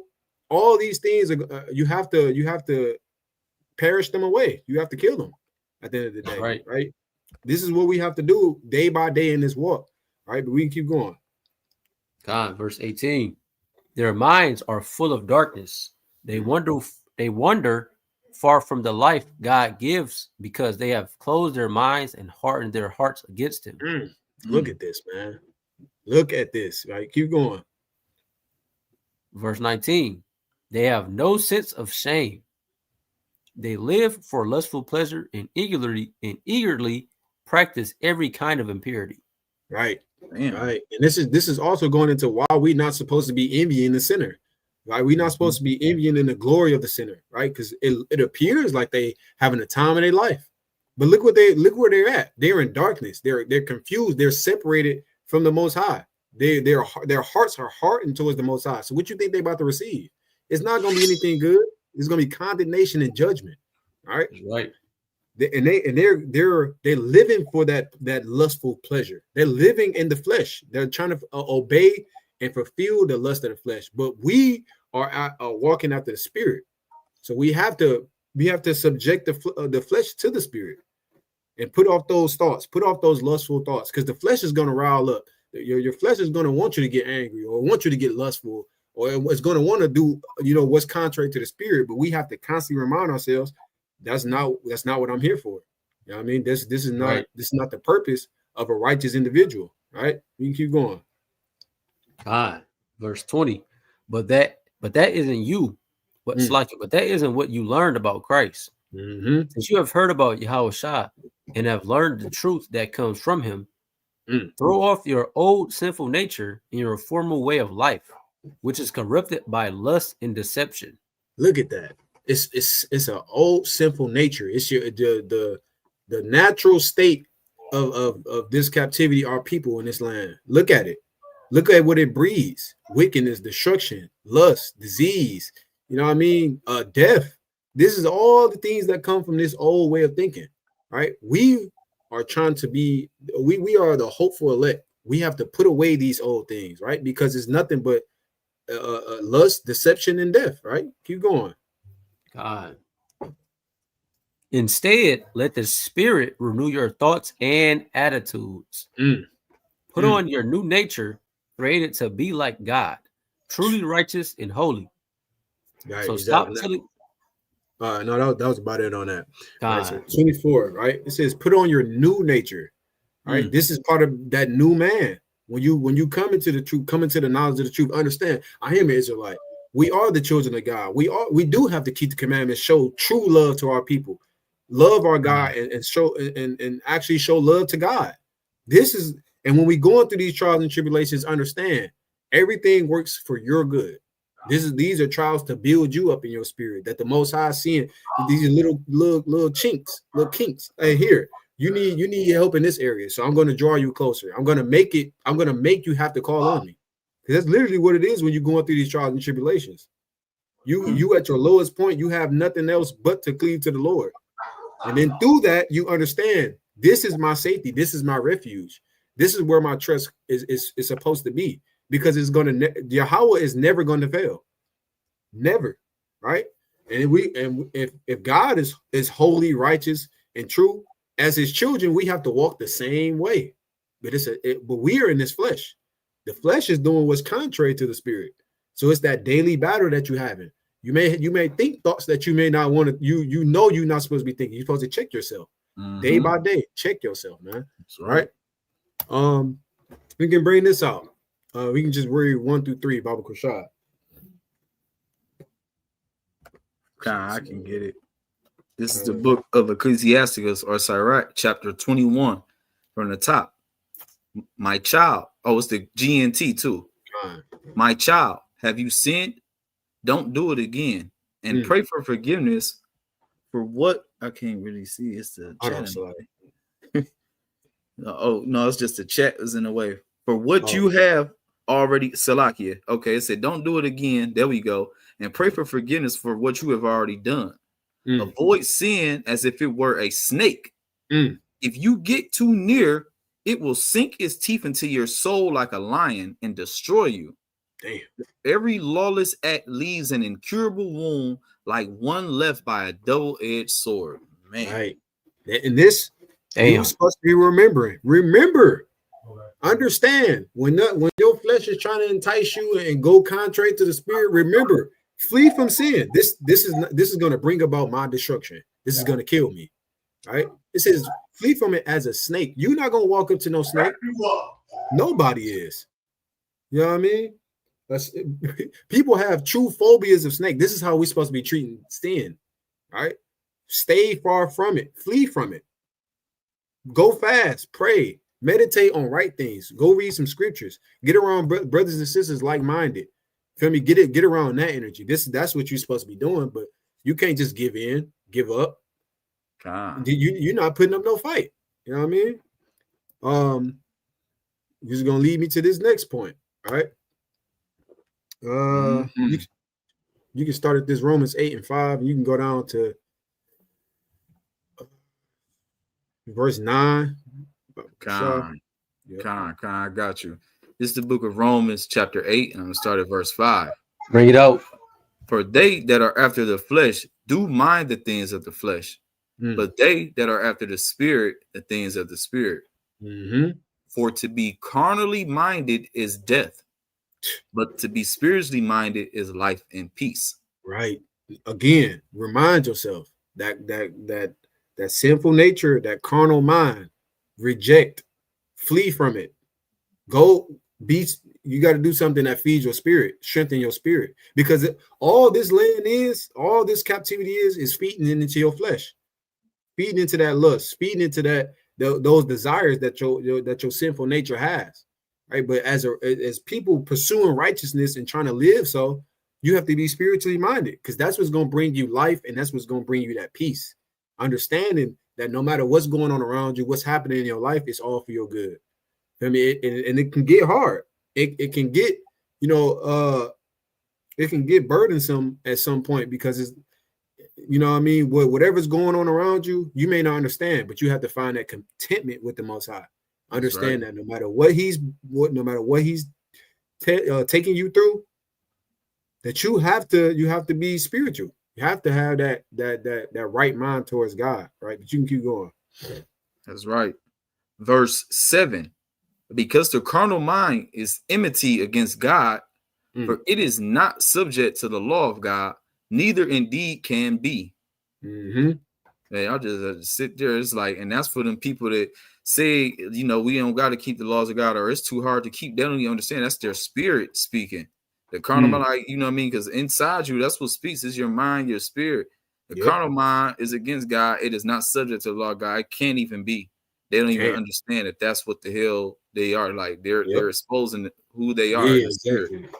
Yep. They feeding so much into their carnal nature that they can't even perceive or understand keeping the law. Like, it's so contrary against their nature. You trying to keep the law? What? You're not righteous. You supposed to be where I'm at. Yeah. Drowning in sin, drowning in lustful pleasure. This is where you're supposed to be. But no. You know what I mean? Like he said, this shows where they at. Yeah. Right. Like Megan said, Megan, in the end, for real. For real. That's right. I'll pick back up. Verse 8. So then they that are in the flesh cannot please God. Damn, look at this. Now you gotta let this marinate for a second, man. Hold on. This is if you walking after the flesh, you cannot please God. You cannot. So if you're not doing what is well pleasing to the Father, what you think is coming your way? Death, destruction, calamity, all manner of everything. You got the wrath of God about to be poured out on you. You feel me? Unless you repent, right? But it's up to the Most High whether you do it or not, right? But we can keep going. Verse 9. But ye are not in the flesh, but in the spirit. So if so, be that the Spirit of God dwell in you. Now, if any man have not the Spirit of a Mashiach, he is none of his. Exactly, and that's playing upon tables right there. If you in this daily walk, you trying to be righteous, you got to understand that you have to be walking in alignment with the Spirit of God. That has to be within you. That should be something that's part of you. But if you don't have that, if you're giving into your carnal nature, you're not one of his children. You're not one of his. You don't belong to him, right? Not at all. And like I said, again, the ultimate end of anybody who is not doing what is well pleasing to God, who is not one of his children, who is not following the commandments, having faith in the Lord, you're going to be destroyed. You're going to be. You're done. No matter, whether it happens today, tomorrow, on Judgment Day, sometime in the future, you're going to be judged. It's not going to go away. It's not going to be skipped over. All right. The Most High knows all of them that sin against him, and therefore he delivered them to death and destruction. All right. I bring that up all the time, but and this is gonna be my final point.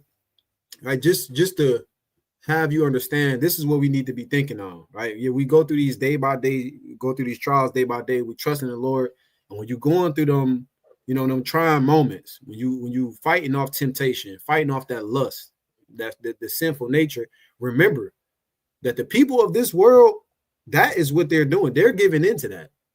They're feeding that, right? That has become their God. But we serve the living God, Yahawah. And we understand that the world that he is about to establish is for the righteous.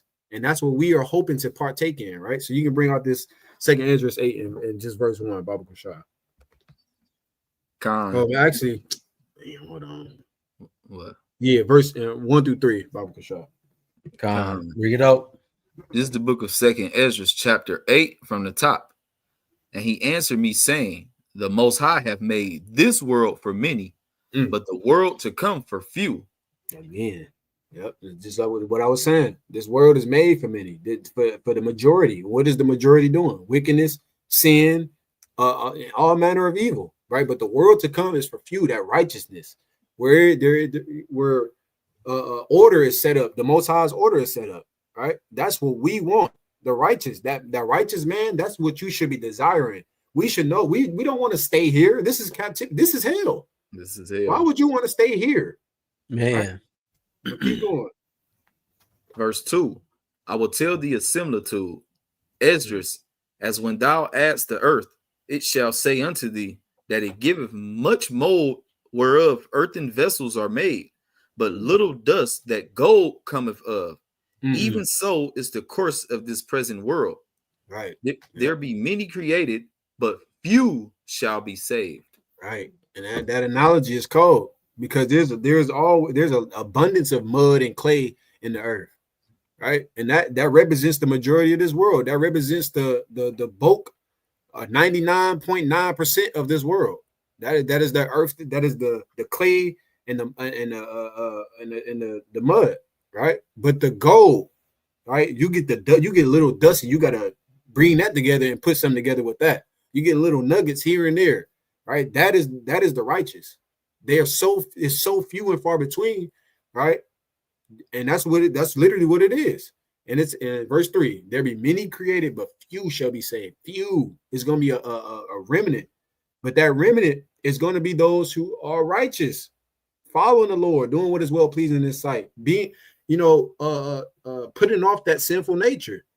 That ultimately is what we need to be reminding ourselves. If we comfortable here, if we blending in, if we don't have any trials and tribulations, and we just going along with the course of this world, you have to question yourself.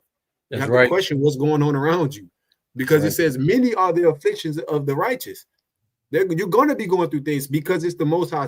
He's purifying you. The scriptures call it divine discipline, right? And that training, that discipline is going to lead you to being saved. So you have to. That's what you need to be reminding yourself of. Don't give in to your sinful nature and remain on the course that the Most High has shown. Righteous men, women, and child are going to be saved. You feel me? So in this daily walk, constantly remind yourself and align yourself with that, and pray that the Most High has mercy on our spirits, man. With that, I yield. Lord willing, brothers and sisters will edify, man. We got a lamb in the chat. What are you talking about? What you mean it ain't hell? This is hell. There is no. What the hell are you talking about, bro? His name. Nobody said who. Hold on. Who said something about skin color? Like she definitely didn't hear the disclaimer at the beginning. Yeah, this is bad. And Hades is what, Greek? Like, what are you talking about? Yeah. It will be she. It's crazy, man. So what? You're gonna go through hell here, you're gonna get oppressed here, and then when you die, you go into a worse place?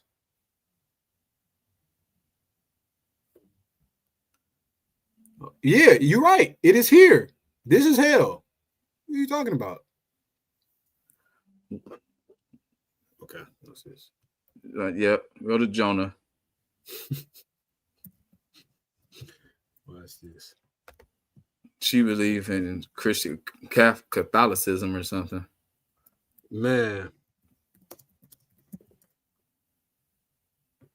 What is that? Like Jonah 2? Yep. Yeah. So watch this. This is explain this then. Right. So this is the book of Jonah, chapter 2 and verse 1. It says, and Jonah prayed unto Yahawah his God out of the fish's belly. Right. This is where Jonah is right now. Remember, he fell in the water and the Lord had that fish come and swallow him, right? Verse 2, and said, I cried by reason of mine affliction unto Yahawah, and he heard me. Out of the belly of hell cried I, and thou heardest my voice. Where is Jonah? Where is Jonah right now? Yeah, please and thank you.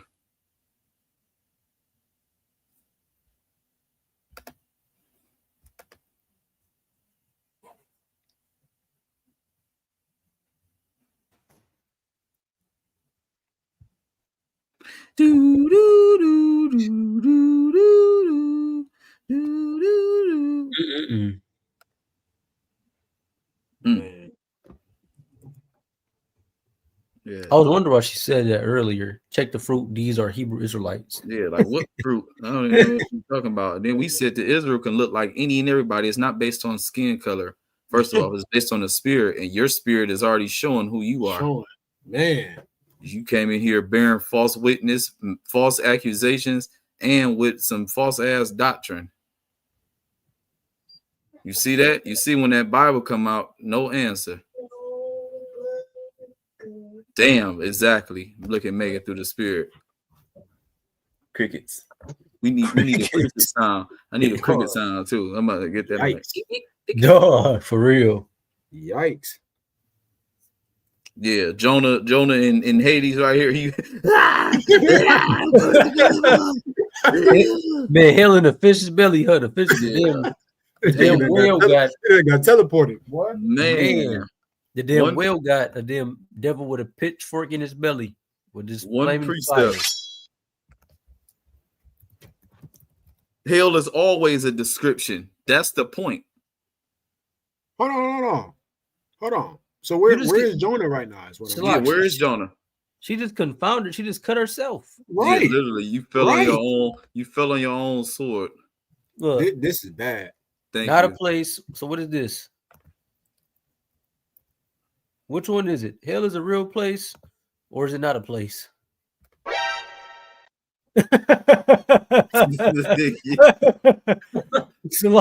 Which one is it? Confused counsel. Damn.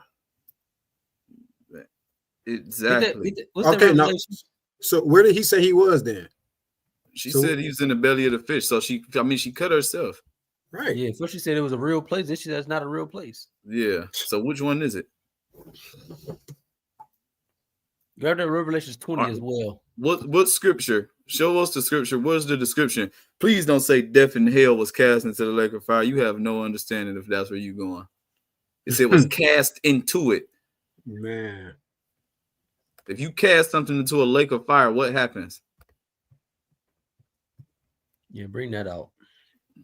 Sure, it will be destroyed. Splinter Cell. Get in there. That's the one from Metal Gear. Oh yeah, Metal Gear style. It sounds like that though. It do for sure sound like that. Splinter Cell. I used to get them games confused. Man, but boom. Let's see. I'm gonna start at verse 13. This is Revelations 20 and 13. Hold on. Who is Yeshua? And tell us, you put the verse, book, chapter, verse. We don't want to hear your opinion. Okay? Right here. This is what we're doing. We're showing you according to the Bible. Now you can bring out what you got, brother. This is the book of Revelation, chapter 20 and verse 13. Get in the KJV first, and then yeah. Hold on. Verse 13 says, "And the sea gave up the dead which were in it, and death and hell delivered up the dead which were in them, and they were judged every man according to their works. And death and hell were cast into the lake of fire." Hold on, brother. Hold on. What was hell casted to? The lake of fire. So this is the second death. Yep. So if hell is underneath the damn earth, how in the hell was hell cast to the lake of fire that's above or on earth? How does that even make any type of sense? If hell is a real place and is underneath the earth and is somewhere you go when you die, how is that place being cast to the lake of fire, which is upon earth? Yikes! Get out of get out that church, sister, please. Man, if you're a sister, what you go back to? Man, what's your ethnicity? What's your nationality, daughter of Elohim? What are you ethnically? It's just got the feeling. Man, good question, Megan. Look, Megan coming with it and answer that. After you tell us what you are, what's the lake of fire? And that's what we're telling you. This is hell for so-called Black Hispanics and Native Indians and anybody that's pretty much in alignment with God. This is hell for them, because this is not heaven. Just like heaven is a condition as well, too. That's what we're trying to let you know. This place is hell. Hell is a real place. Jonas would discuss this by describing his situation as hell. And the real hell is a real place. It's not in the earth. What? That is nuts. Yeah, this is the result. What is the real hell? Yeah. And can you prove it with the Bible?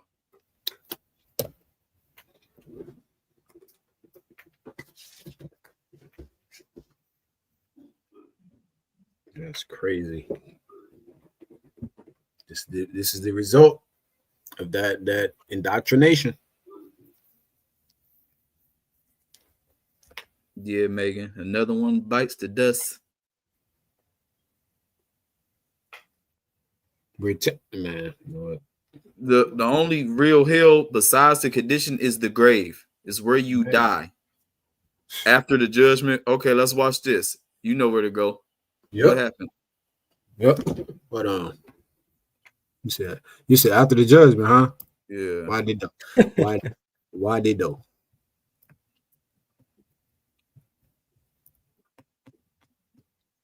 All right. This is the book of 2nd Ezra, chapter 14 and verse 35. It says, "For after death shall the judgment come, when we shall live again. Then shall the names of the righteous be manifest, and the works of the ungodly shall be declared." All right. So something ain't right. Something ain't right. Bro, what the? He said, "Oh, you believe in annihilation?" What? Yeah, it's about that time. What do you believe in, and what are you ethnically? You didn't answer that question. What do you go back to? What is your forefathers?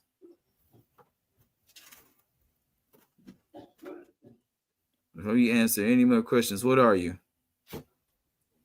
What is your nationality? Yeah, she got to be in some type of religion.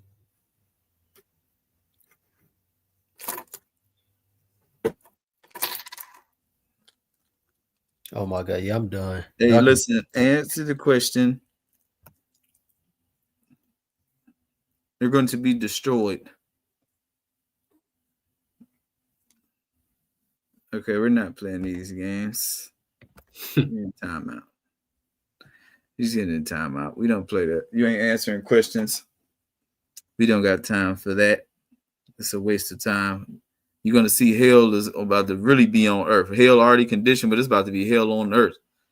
For sure. Coming to everybody that don't keep God's laws, statutes, and commandments. I wanted to bring this out too. Right, they want to answer that to a person. Yeah, we ain't playing no game. Okay. Yep. Good night. I want to bring this out too, right? Look at that for real. Man. Nah, that's a fact. But this is the book of Ecclesiastes, chapter 3 and verse 16. It says, "And moreover, I saw under the sun the place of judgment."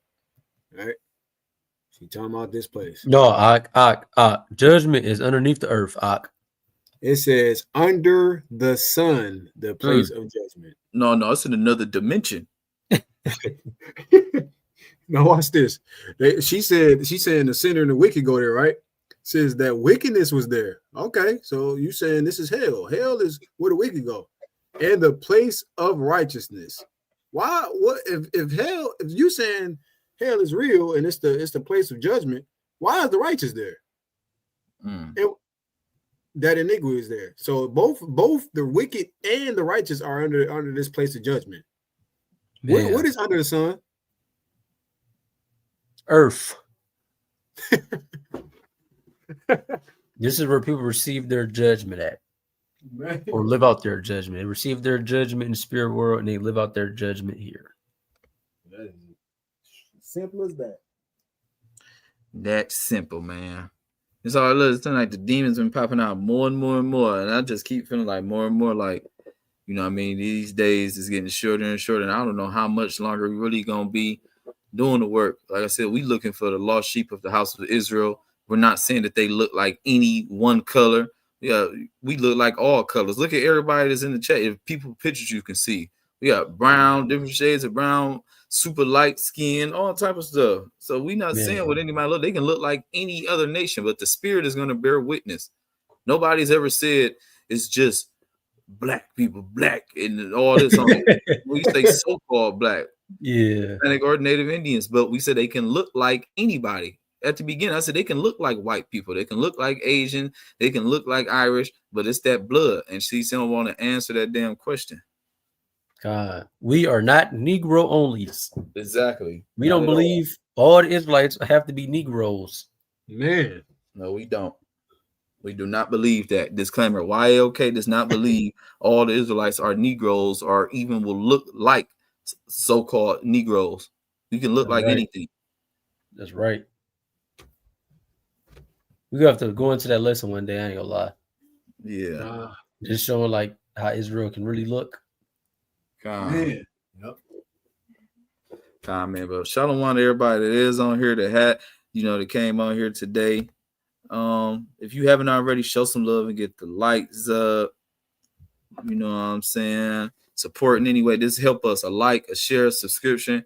And if it's on your heart, man, hit the cash app, man, cash tag at Yahawah's Law Keepers, man. You can send whatever to the ministry to help us go up, help us keep the stream yard going, print these flyers out, get more equipment, man. Just try to get better and better and do what we can, man, to reach the lost sheep of the house of Israel, man. Everything helps, man. Anything can help, man. A like, share, subscription, tell a friend to subscribe, tell them to come talk to us, ask some questions. As long as they believers, we ain't got time to be trying to talk to no demons or convince. It's too late in the game to try to convince somebody to believe in God right now.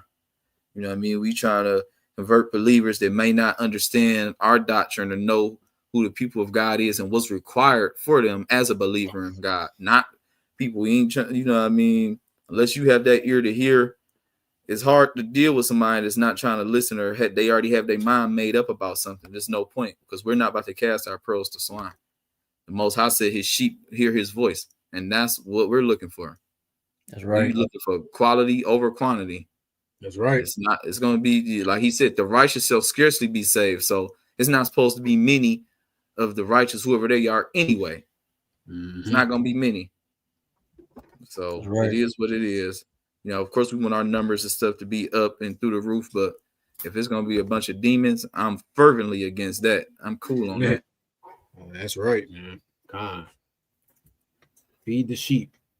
That's right. The sheep. Few, the elect. I'm going to say it like my GMS brothers in Detroit. The elect. No. God, no. That's who it's for. Because that's who this is for. The elect. Big eyes. So, man. But, man, hopefully y'all was edified, man. But people don't know, if y'all, keeping the lunar calendar, man, today, technically, it's crazy. This is, I believe it starts the first day of Feast of Dedication. Yep. No, it is. Yeah. First day of Feast of Dedication. New moon is on November the 19th. We'll be back with another live class on November the 18th and November the 20th. That's Tuesday the 18th, Thursday the 20th, 8:30 p.m. Kanye, we got any more videos dropping this week? Yes, sir. Sunday. Be looking out Sunday, family. All praise to the Most High, man. Lord willing, something up. It's gonna be a good one too. I'll tell you that. Through the Spirit. All praise to the Most High. All praises. Man, shalom to all y'all. Hopefully y'all took notes. Hopefully you were edified, even with the random little smoke and little things that people try to come up. Like I said, man, we only showing book, chapter, verse. You got a person in the chat saying something, but they didn't put one Bible verse. And that's what we trying to do, man. You either going to agree with the word of God or you not. We're not here to convince you because, as we said, this is not our job. We're here to plant seeds.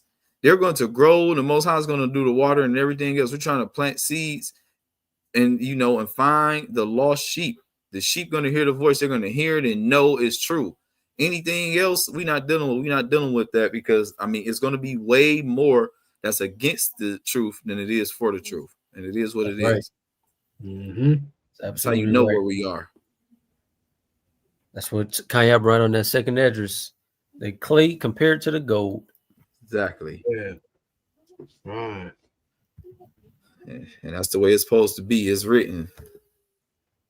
So, man, we ain't gonna talk y'all to death, man. As I just said, if y'all haven't liked, share, subscribe, tap in with us, man. Make sure y'all check out those other camp videos on the main page. More than live videos, like I said, the videos to uploads. Send some comments too. We need like, share, subscribe, and comments, man. Just send some fire on there, some praying hands, something, man, so we can, get up on the algorithm. Let me know that y'all was there.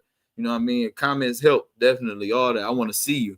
I want to see something. If you catch, one of them precepts, go watch some of these people that we deal with out on the streets, because we front and center too. We ain't just online. We ain't no keyboard warriors. We hit the streets too. That's right. That's right. That's right. Oh my God, look at this. Oh my God. Bro, that gotta be somebody we know, bro. Hey, I'm crying. Yeah. I know exactly who that is. That is. Oh, it's another Rodney. Who's that? Question: how are you a Hebrew Israelite if socially, culturally, historically, biologically, you are not a Hebrew and an Israelite? Rodney Thomas, by your profile picture, you look like you would be an Israelite too. It's by the curses that God put upon his people. You feel what I'm saying? It's curses that God put upon his people to identify his people. He got a Hamite look, but we don't know. But yeah, that's how you know. The curses, and that's how you'll be able to tell who they are. Yeah, that's right. The curses tell you that they're gonna be upon the children of God. You know what I mean? Because they was disobedient. So you just line them up. You know what I mean? Yeah, and all that proves socially they would be brought down. Culturally, they wouldn't be who they are. Historically, you're going to see that through the history of the Bible, and biologically, he tells you what. All of this is based on the scripture, but all those other things that proves who the Israelites are. Yeah, and even outside of the scriptures, like it's plenty of evidence. Even if you go to the western shores of Africa, right, before they took us from the landmass, right, that landmass on the western shores of Africa was called the Kingdom of Judah. You feel what I'm saying? And you go to these tribes in the western shores of Africa, the Santi tribe, the Limba tribe. I believe it's a lot more of the tribes, but you go to these tribes in the western shores of Africa, they have Jewish customs. Why do these people have Jewish customs? Why do they have the Star of David, and things of that nature over there? Why do they celebrate all of these Jewish holy days and stuff like that? Right? Then you got even the damn converts coming out and saying, like, yeah, the Igbo people, yeah, they go back to the true people of God. Yeah. You feel what I'm saying? This is just like mainstream like information in today's time. If you don't know your Israelite now, it's just kind of crazy. You got to just do your research because it's everywhere. That's right. And those so-called Jewish people know they are converts. Yeah, I mean, it's quotes, even like with the Egyptian president saying there would never be peace in the Middle East because the children of Israel left black and came back white. That's right. Where is Israel located? He said, what curses on the children of God? The Bible is about those of Abraham, Isaac, and Jacob. Nowhere is the scripture or the tribes linked to Africa. It is. Brother, if you understand the scriptures, you understand that Israel is a part of Africa. Literally. Right. You know, Israel was in Egypt, right? If you at the beginning of the damn story, they was in Egypt. Yeah. And this is where Israel started at. This is where the Israelites literally start at, in Egypt. And this is the curses on the people right there. So let's bring this out. This is the book of Deuteronomy, chapter 28 and verse 15. But it shall come to pass, if thou wilt not hearken unto the voice of Yahawah thy power, to observe to do all his commandments and his statutes, which I command thee this day, that all these curses shall come upon thee and overtake thee. Those curses. Literally. If you go down from 16 to 68, these are the various curses. Let's go to 45. What are all these curses for? Yep, exactly.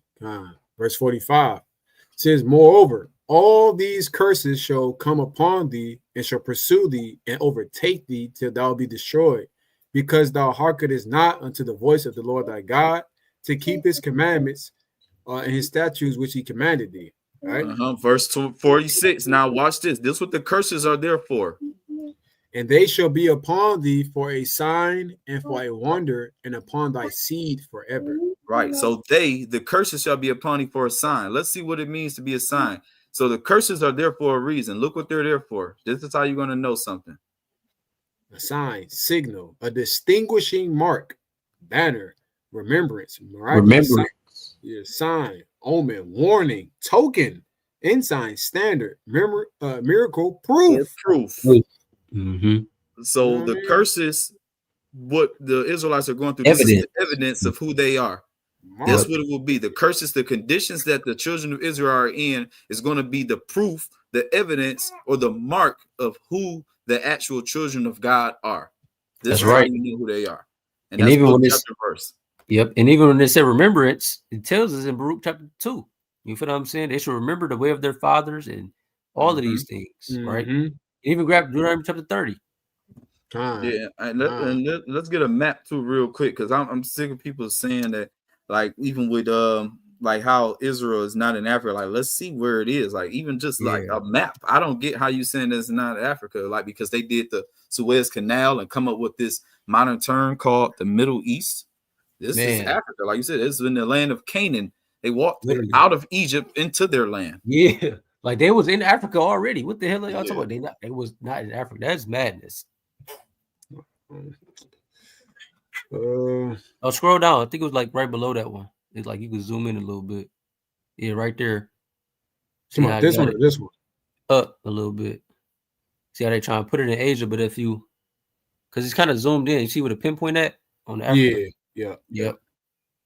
So literally, look at that. That's Africa. That's literally right northeast Africa. Hell yeah. Yep, northeast Africa. Literally. That's clear as day. Yeah. That's literally clear as day, bro. I'm trying to see on a larger map. Hold on, see if I can find it. I'm gonna pull this up though. God. Because this just continues on Deuteronomy chapter 28. Right? I'm gonna bring it out. This is the book of Deuteronomy chapter 30 and verse 1. And it shall come to pass when all these things are come upon thee, the blessing and the curse, like we just read, right? Which I have set before thee, thou shalt call them to mind, the remembrance or the proof, and all of these things, right? Among all nations, whether the Lord thy God have driven thee, meaning these people were going to be put among every nation under heaven, right? Who got put under every nation under heaven? The so-called Black and Hispanic man, the people that went on them transatlantic slave trades, and in the slave trade that happened in the 1500s with the Taino Indians and all of these people, right? He have driven us out unto all nations. This is why we're always having our head shaken at us. I forget where we mentioned that at. Hold on. It doesn't, brother. This is where the curses come in at. This is where you have to have biblical integrity and understanding. The curses only fit the so-called Black, Hispanic, and Native American. This is what we're telling you. So if it only fits these people have to be the children of God, because nobody else has fit these curses as we do. This is the proof. Literally, we just went to. I don't know if you're even watching or paying attention at this point. Or even know. And then Hebrew is a language. First of all, that's what we say, Hebrew Israelites. And when did the term Middle East come about? It wasn't called the Middle East 500 years ago. Man.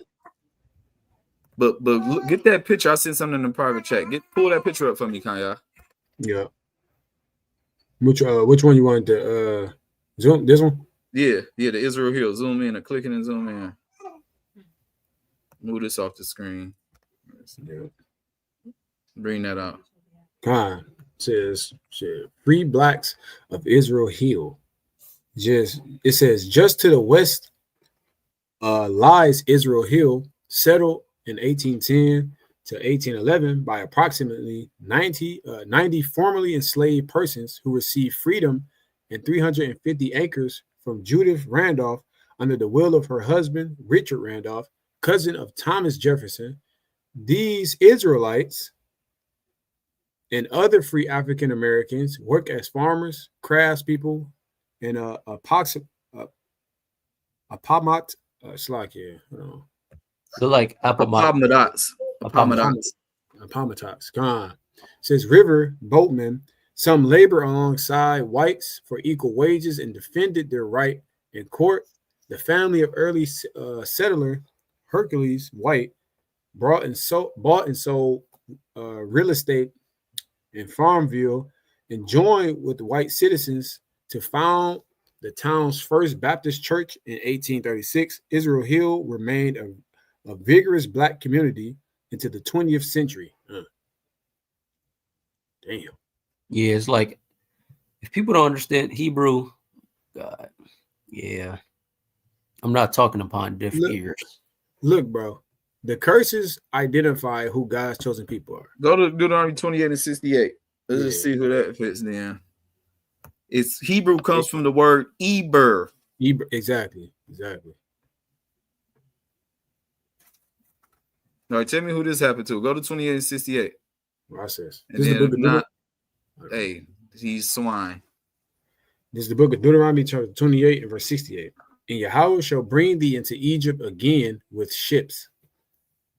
Right? Boom. Egypt is slavery. Egypt means slavery according to the Bible. Let me grab that real quick. Yeah. So this is Exodus 20 and 2. I am Yahawah thy power, which have brought thee out of the land of Egypt, out of the house of bondage. All right. So he's okay. Boom. So if let's just plug and play. And Yahawah shall bring thee into Egypt again with ships. So bondage again with ships. Right. And Rodney, what group of people went into slavery on ships? Man, just kick him from the channel. That nigga is an unbeliever. That nigga is swine. There's no point even trying to. No, he definitely swine. I just want to see this just for edification's sake for our people, but he definitely you ain't get. As I say, he look a little Hamitic to me. He got a little beard, but he look a little like a Hamite. It might be a damn fake image. Might be an Edomite behind that page. You do not meet the classification. Come on, bro. You about to be made a believer. That's what it's about to be. Man. Through hell and destruction. It's like the rest of the damn unbelievers and the wicked. Scriptures tell you the unfaithful shall die in their unfaithfulness, man. Man, the sheep shall hear his voice. I don't know what else to tell you, bro. It's cool. I'm done talking to niggas who want to sit here and type. How about you click a link or pull up next time?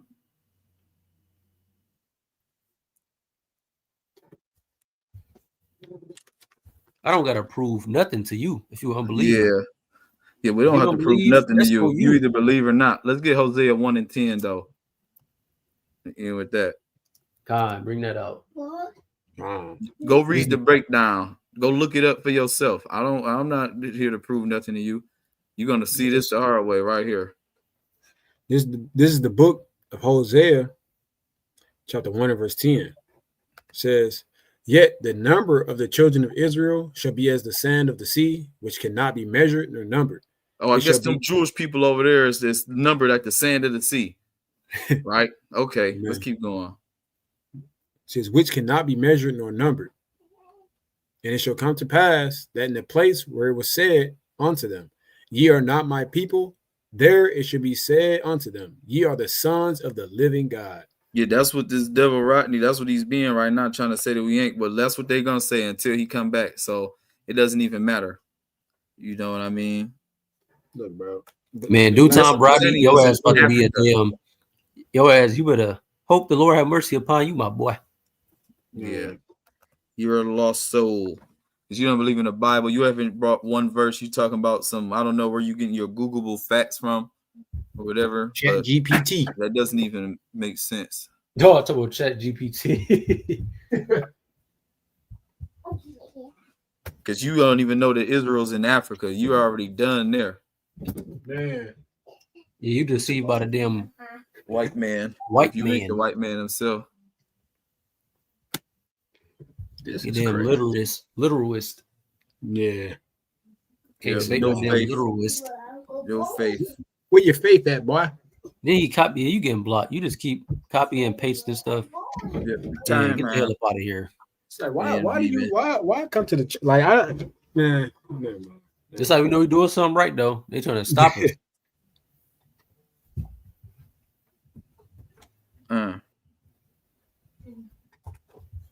Oh my God. Like you say, you start off good, but then you end off bad.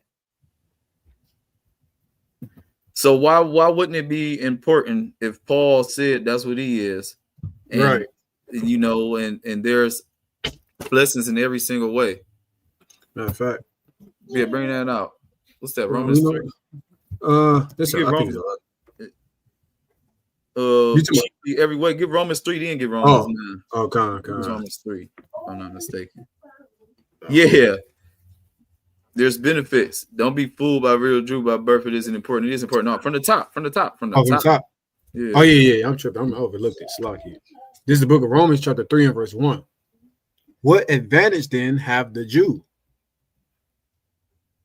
Or what profit is there in circumcision? Right here. So you saying it's not one. They tell you he's asking a question. What advantage is there to have a Jew, or what profit is there of the circumcision? Right. Much every way, chiefly because that unto them were committed the oracles of God. So there are advantages of being a Jew, because chiefly right here, the oracles of God were given to them, but not only the oracles of God, but everything else. Not go to your point that you want to bring out, Kanye. This is what, and then we can answer what happens to everybody else. Everybody else is going to have to know the Lord through the children of Israel. They have to get in accordance with them in order for them to have a chance at a form of salvation. I mean, that's really it. That's why I said it would be a light to the Gentiles. That's what that means. So they would have to come to the children of Israel in order to know who God is, in order to have a chance at a form of salvation. That's right.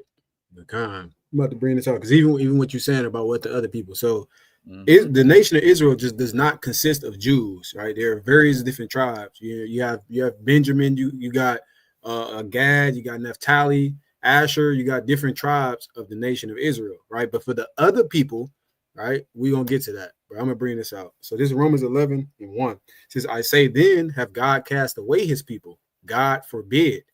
For I am also an Israelite. It says of the seed of Abraham, of the tribe of Benjamin, right? So this is just showing you that he understands what he is. Christ, what tribe was Christ from? That's a good question. Yeah. Do you know what tribe Christ is from? Daughter of Elohim. Do you know that he's considered an Israelite? You said you don't understand that. We're gonna show you. Let's go to Isaiah 60. We're gonna show you. Oh, yeah, he come from the tribe of Judah, right? But look, this is what the Bible says, not me. It says a light to the Gentile. Do you believe in the Bible? Watch this. Let's bring this out. Sister. This is the book of Isaiah, chapter 60 and verse 1. Arise, shine, for thy light is come, and the glory of Yahawah is risen upon thee. It says, for behold, the darkness shall cover the earth, and gross darkness the people. But Yahawah shall arise upon thee, and his glory shall be seen upon thee. Right? This is glorified Zion, aka Israel. All right, now watch what the Gentiles, the other people, watch what they're going to be doing. And the Gentiles shall come to thy light, and kings to the brightness of thy rising. Yep. And hold this before we get deeper in this. I just want you to get a precept to add on to this. They're gonna come to thy light, and it's gonna show another way how they coming to you. Get Zechariah 8 and 23, and then we can go back to this, finish up on Isaiah 60.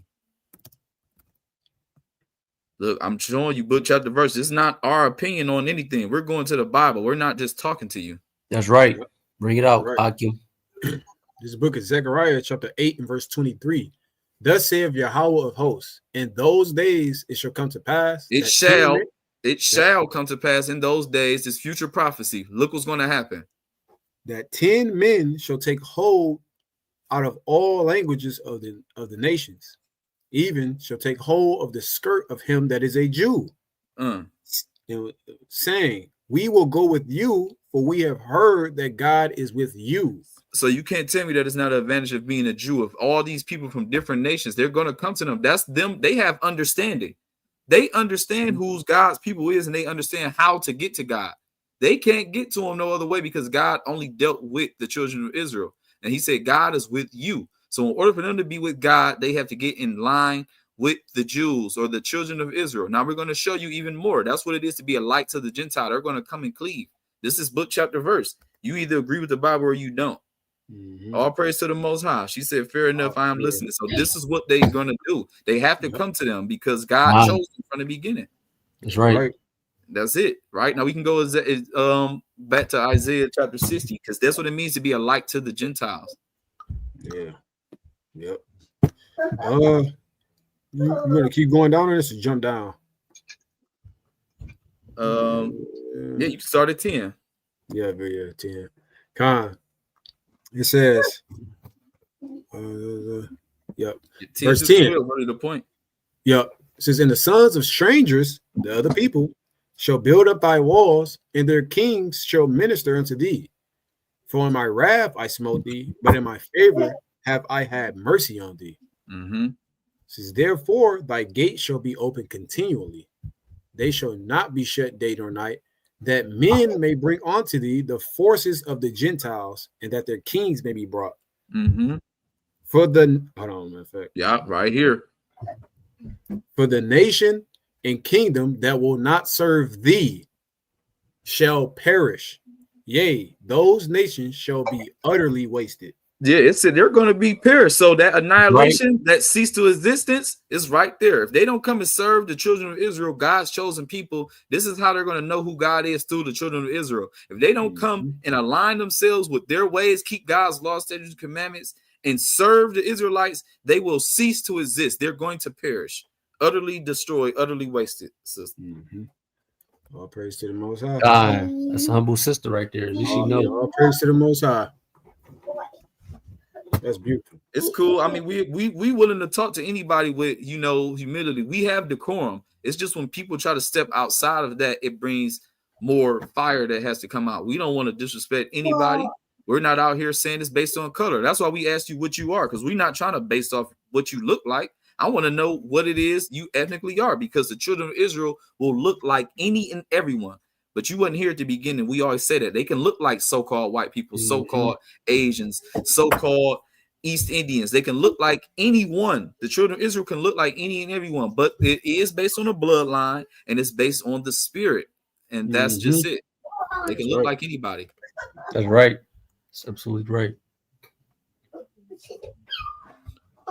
Oh, she said righteous anger. So the thing about it is there's two different graces. Like there is a grace as far as a grace period, where it's the time that he's given us to get right with him, right? But truly, when you look at biblical definitions or biblical precepts, grace is God's basically putting his spirit upon you to do his righteous will. That's it. Yep. That's all it is. Yeah. What's that? There's Roman 8 where it say it was like conformed to the image of his son. Like these people he made were always going to be following after Hamashayac Yahawah, which is the righteousness, which is the laws of God and all of that. I want to bring this out because just look at the grace that's on these people, like that God has chosen, right? So, boy, I'm gonna start at 28. This Romans 8:28 it says, and we know that all things work together for good to them that love God, to them who are called according to His purpose. For whom He, like you said, called according to they're called to be aligned with God. Exactly. Not by human choice or by their own will, or they sought God and they chose God. No, it was through God calling them for his purpose. Exactly. God. Yeah. And get Ephesians chapter 2, verse 8 through 10 in the NLT. God. That's another point of this. Like I said, it's predestined. We don't have a choice in any of this. People, man, woman, children. This is not our plan. This is not our doing. We're just reading the playbook that he gave us. That's it. So watch this. It says, for whom he did foreknow, he did also predestinate to be conformed to the image of his son, that he might be the firstborn among many brethren. This is it's showing you that the Most High has designated spirits that are going to be conformed to Christ. They're going to follow after his footsteps, live righteously. Right. But that's the grace that the Most High has poured out upon them, because those people don't have a choice. They don't have a choice in the matter. The Most High is making them do this. Right. That's right. It says, moreover, whom he did predestinate. So it's showing you there's no free will. Right. That's just another point. Them he also called, and whom he called, he also justified. And whom he justified, them he also glorified. So these are the people that have that abundant, that grace of the Lord upon them, man. And Lord willing, we are that number. You know what I mean? That's what we hope. That's right. Right. Get that Ephesians, them to answer her other question. She did post another one, but you got it in NLT. Oh, get this Ephesians in the NLT and just verse 8 through 10. So look at this when it comes to grace. Yeah. This is the book of Ephesians, chapter 2 and verse 8 in the NLT. God saved you by his grace when you believed. And you can't take credit for this. It is a gift from God. Salvation is not a reward for the good things we have done, so none of us can boast about it. For we are God's masterpiece. He has created us anew in Hamashayac Yahawah, so we can do the good things he planned for us long ago. Damn. Yeah, that was the whole plan. Everything. So that's his grace. So he's gonna walk in it. That simple. God. But what do you see for America? Do you know that America is mystery Babylon? There you go, through the spirit. It's Babylon according to the Bible. So this is what's coming to Babylon right here. And if we don't got no more Christians, we can do that. And look, that's through the spirit that Megan even said that the fall of Babylon, make Babylon fall again. Wow, Megan, yeah, you in the spirit. But go ahead, you can bring this out. I yield. Bring it out. American Mystery Babylon. Watch this. Well, I can keep it in NLT. It don't matter. This book of Revelation, chapter 18, verse 1 says, after all this, I saw another angel come down from heaven with great authority, and the earth grew bright with his splendor. In fact, it's like, yeah. Right. It says, after these things, I saw another angel come down from heaven, having great power, and the earth was lightened with his glory. And he cried mightily with a strong voice, saying, Babylon, the great is fallen. Is fallen, has become the habitation of devils, and the hold of every foul spirit, and a cage of every unclean and hateful bird. It says, for all nations have drunk of the wine of the wrath of her fornication, and the kings of the earth have committed fornication with her, and the merchants of the earth are waxed rich through the abundance of her delicacies.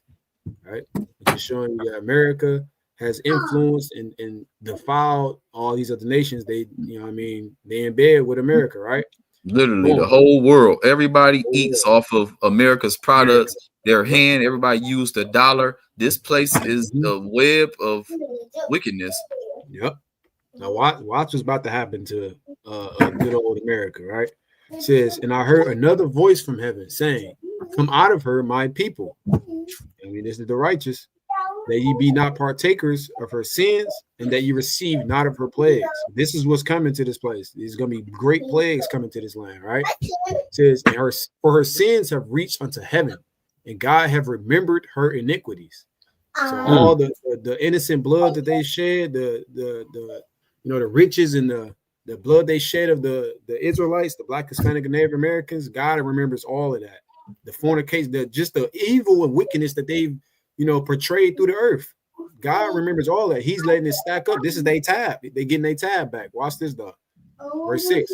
Reward her even as she rewarded you, and double unto her, double according to her works. And the cup which she have filled to her double. Right? Verse 7. How much she have glorified herself and lived deliciously. So much torment and sorrow give her. For she said from her heart, I sit a queen and am no widow, and shall see no sorrow. Therefore shall her plagues come in one day, death and mourning and famine, and she shall be utterly burned with fire. For strong is Yahawah power who judgeth her. That's what's coming to America. Thermo. Oh, look at Megan. Megan fooling with the emojis, bro. That's right. That's right, Megan. That's the right perfect time. That's man, for real. So if you need to get right with God, understand who his people are, understand the truth, understand if you are, even if you're not the so-called, I ain't gonna say so-called, if you're not a Hebrew Israelite, keep God's laws, statutes, commandments, and have faith, because he is redeeming other people from us, other than us, from this land. That's what the Bible said. It said in one day, Mystery Babylon will be short in one day. So shall we plan to move? No, there's nothing we can do to really plan it, because you don't know exactly what day it is. The only plan you can do is to follow God, keep his word to the best of your ability, his law, statutes, commandments, and have faith. That's the only thing you can do. Right, Daniel 12 tells us there's nothing we can do. Yep. It's a time never seen. Well, go ahead, get that. Slakia. Right, just what you're saying. Should we go somewhere, plan to move? You understand your faith. You serving the Lord, he's gonna protect you. All right, but you got to have that understanding and build your spirit up to trust in the Lord to that degree, right? And pray that he keeps it on, that he put it on your spirit. But I'm just show you this because it's just showing that the Most High, he's gonna protect us, right? Yeah. Well, look, in that moment, I believe he was actually it's like God was telling the story at the same time, but in that moment when he says it, he's actually going to call his people out before that real judgment hit, because that's the angels going to gather. Yeah, it's plagues that have to hit this place first. Those that fire, that thermonuclear destruction that comes, that's the final plague. So it's a lot. It's 6 more that have to happen before that point even gets there. So you know what I mean. And also spiritually, I believe Shaw was saying it too. Also, it means come out of this place spiritually, meaning let go of this place. Understand that this place has a deadline. This place is on its way out of here. So we need to hold on to God and let go of this place, because this place is done. And if you believe in Babylon, you believe in the beast, you're going to perish with the beast. So come out of this place spiritually. There's nowhere you can really run away from judgment. The Most High is going to judge people at his time, and it's going to be that day. It's going to be a dreadful day of the Lord. So this is what we should be hoping on, because like you said, it don't matter if a judgment is set for you. It don't matter where you try to go. You know what I mean? Right. You get on the boat somewhere, the boat sink. You get on the plane fall off the screen.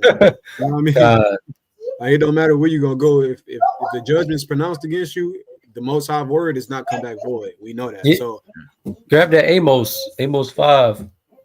Oh yeah. Hold on. Let me bring this out. But look, the term rapture is never in the Bible either. The term rapture, but there will be a gathering, because he said his angels, or he sent out reapers, and like he look at people like wheat in the tares and all these other things. But he said the least grain shall not fall. So he's going to separate some people to escape judgment and some people to receive judgment. They're going to be grouped together. That's right. That's what you would say. He's going to group them together. We'll show you in the Bible. Go ahead, Salakia.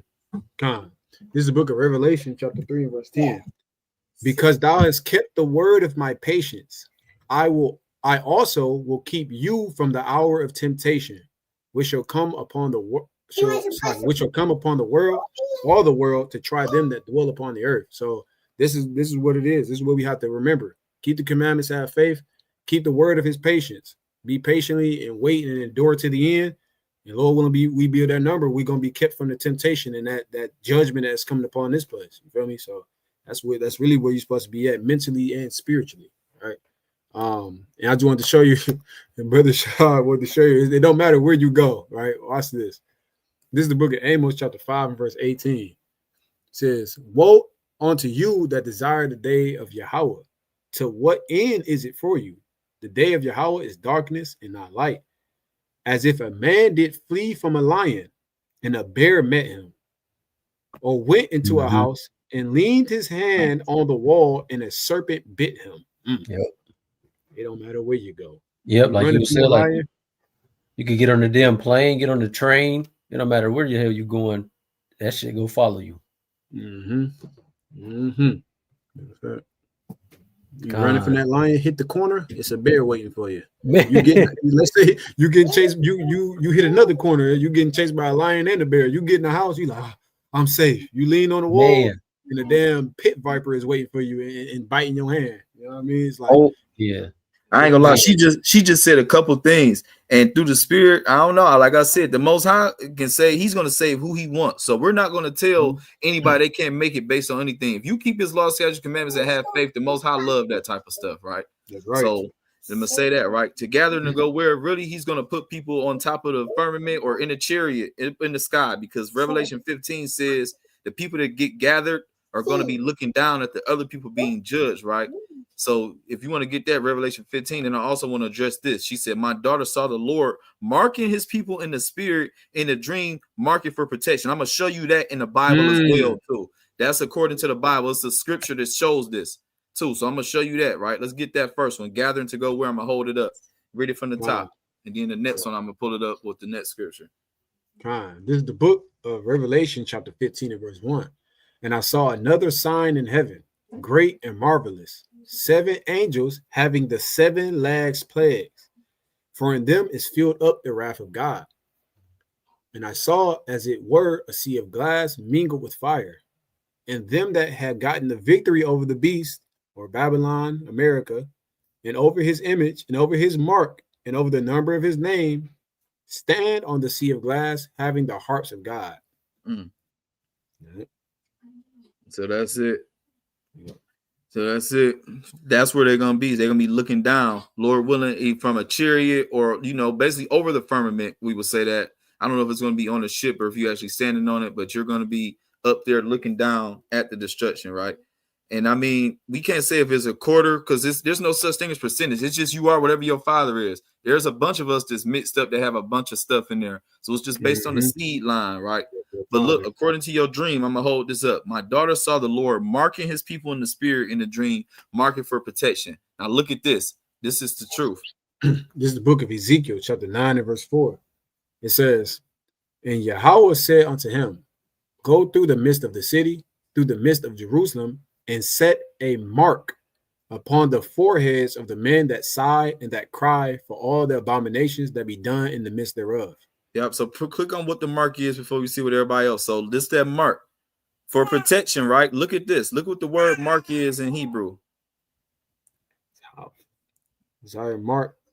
It says as a sign of exemption from judgment. Right. So marking for protection. That means these people that's being marked, it's a spiritual mark that he saw, sighing and crying. They're being protected or exempt from the judgment that's coming upon Babylon. So that dream is, she definitely saw something real that's biblical, right? And we can keep going. You see, and then she even said that the Jewish say that it's the mother, but according to the Bible, it's the house of the father. And we can show you that too. We ain't gonna tell you nothing and we don't back it up, but finish that Ezekiel 4, then we can get that. And yes, that at the top, I guess that will be a form of gathering or so-called rapture, quotations. It would be, even though the word isn't there. Yes, we would consider it that. God, bring it out. Verse 5. And to the others, he said in mine hearing, go ye after him through the city and smite. Let not your eyes spare, neither have ye pity. Slay utterly, old and young, both maids and little children and women. But come not near any man upon whom is the mark. And begin at my sanctuary. Then they began at the ancient men which were before the house. Right. So it's about to be women, children, old women, young women getting killed, except for the people that has that mark of protection that you've seen, right? Now we're going to show you this according to the Bible. This is how you prove who's Israelite, what matters. And that just show you that those Jewish people, they're wrong because they're going against the scriptures. We believe in the scriptures and every word that proceeded out of the mouth of God. Right. God. I'm trying to find that one in Ezra too. Is it 9 and 54? 2 and 59. 2 and 59. All praises. Yep. This is the book of Numbers, chapter 1 and verse 18. It says, and they assembled all the congregation together on the first day of the second month, and they declared their pedigrees after their families by the house of their fathers, according to the number of the names, from 20 years old and upward, by their polls. So you see that they assembled the congregation together. This is their pedigrees. This is what they are, by the house of their fathers. And then he's going to show you another precept about some other people in history on what it said about them. Watch this. This is the book of Ezra, chapter 2 and verse 59. And these were they which went up from Tel-Melah and to Harsha, Cherub, Adin, and Emer, but they could not shew their father's house and their seed, whether they were of Israel. Right. So you need to be able to show your lineage through your father. Right. But it's like, again, it's through your father, not your mother. That's right. But those converts tell you it's through the mother, but the Bible says it's through the father. So who are we to believe? Exactly.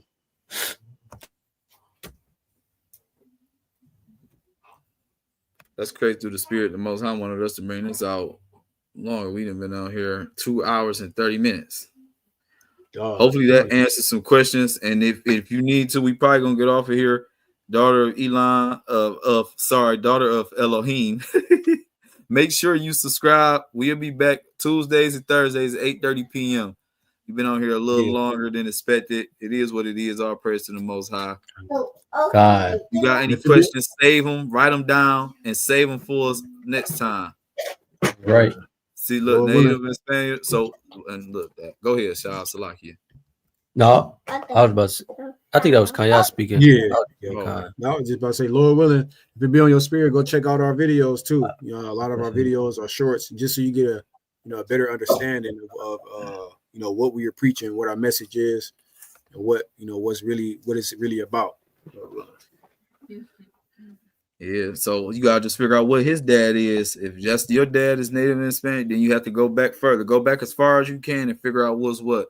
Like I said, at the end of the day, it's definitely gonna be a hierarchy in the kingdom, but we're not gonna say that other nations aren't gonna be there. But there's a hierarchy on this side, right? So that means God would be unrighteous if it wasn't the same thing for his people in the kingdom of heaven. There's a hierarchy over here for so-called white people.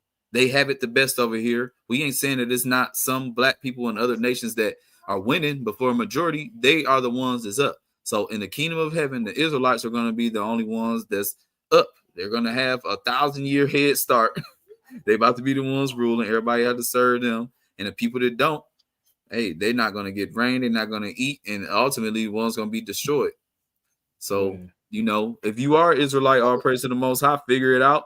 If not, keep the law, statutes, and commandments. And that's exactly why he said that. And see, like I said, we're not seeing nothing according that's off from the Bible. The first will be last and the last will be first, for real.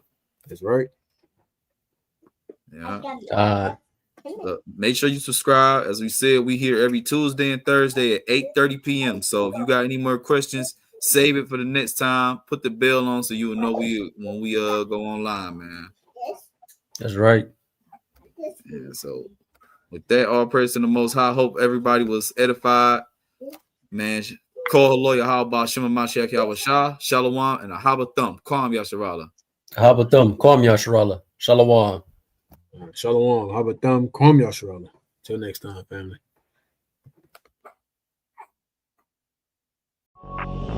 BJ Beats.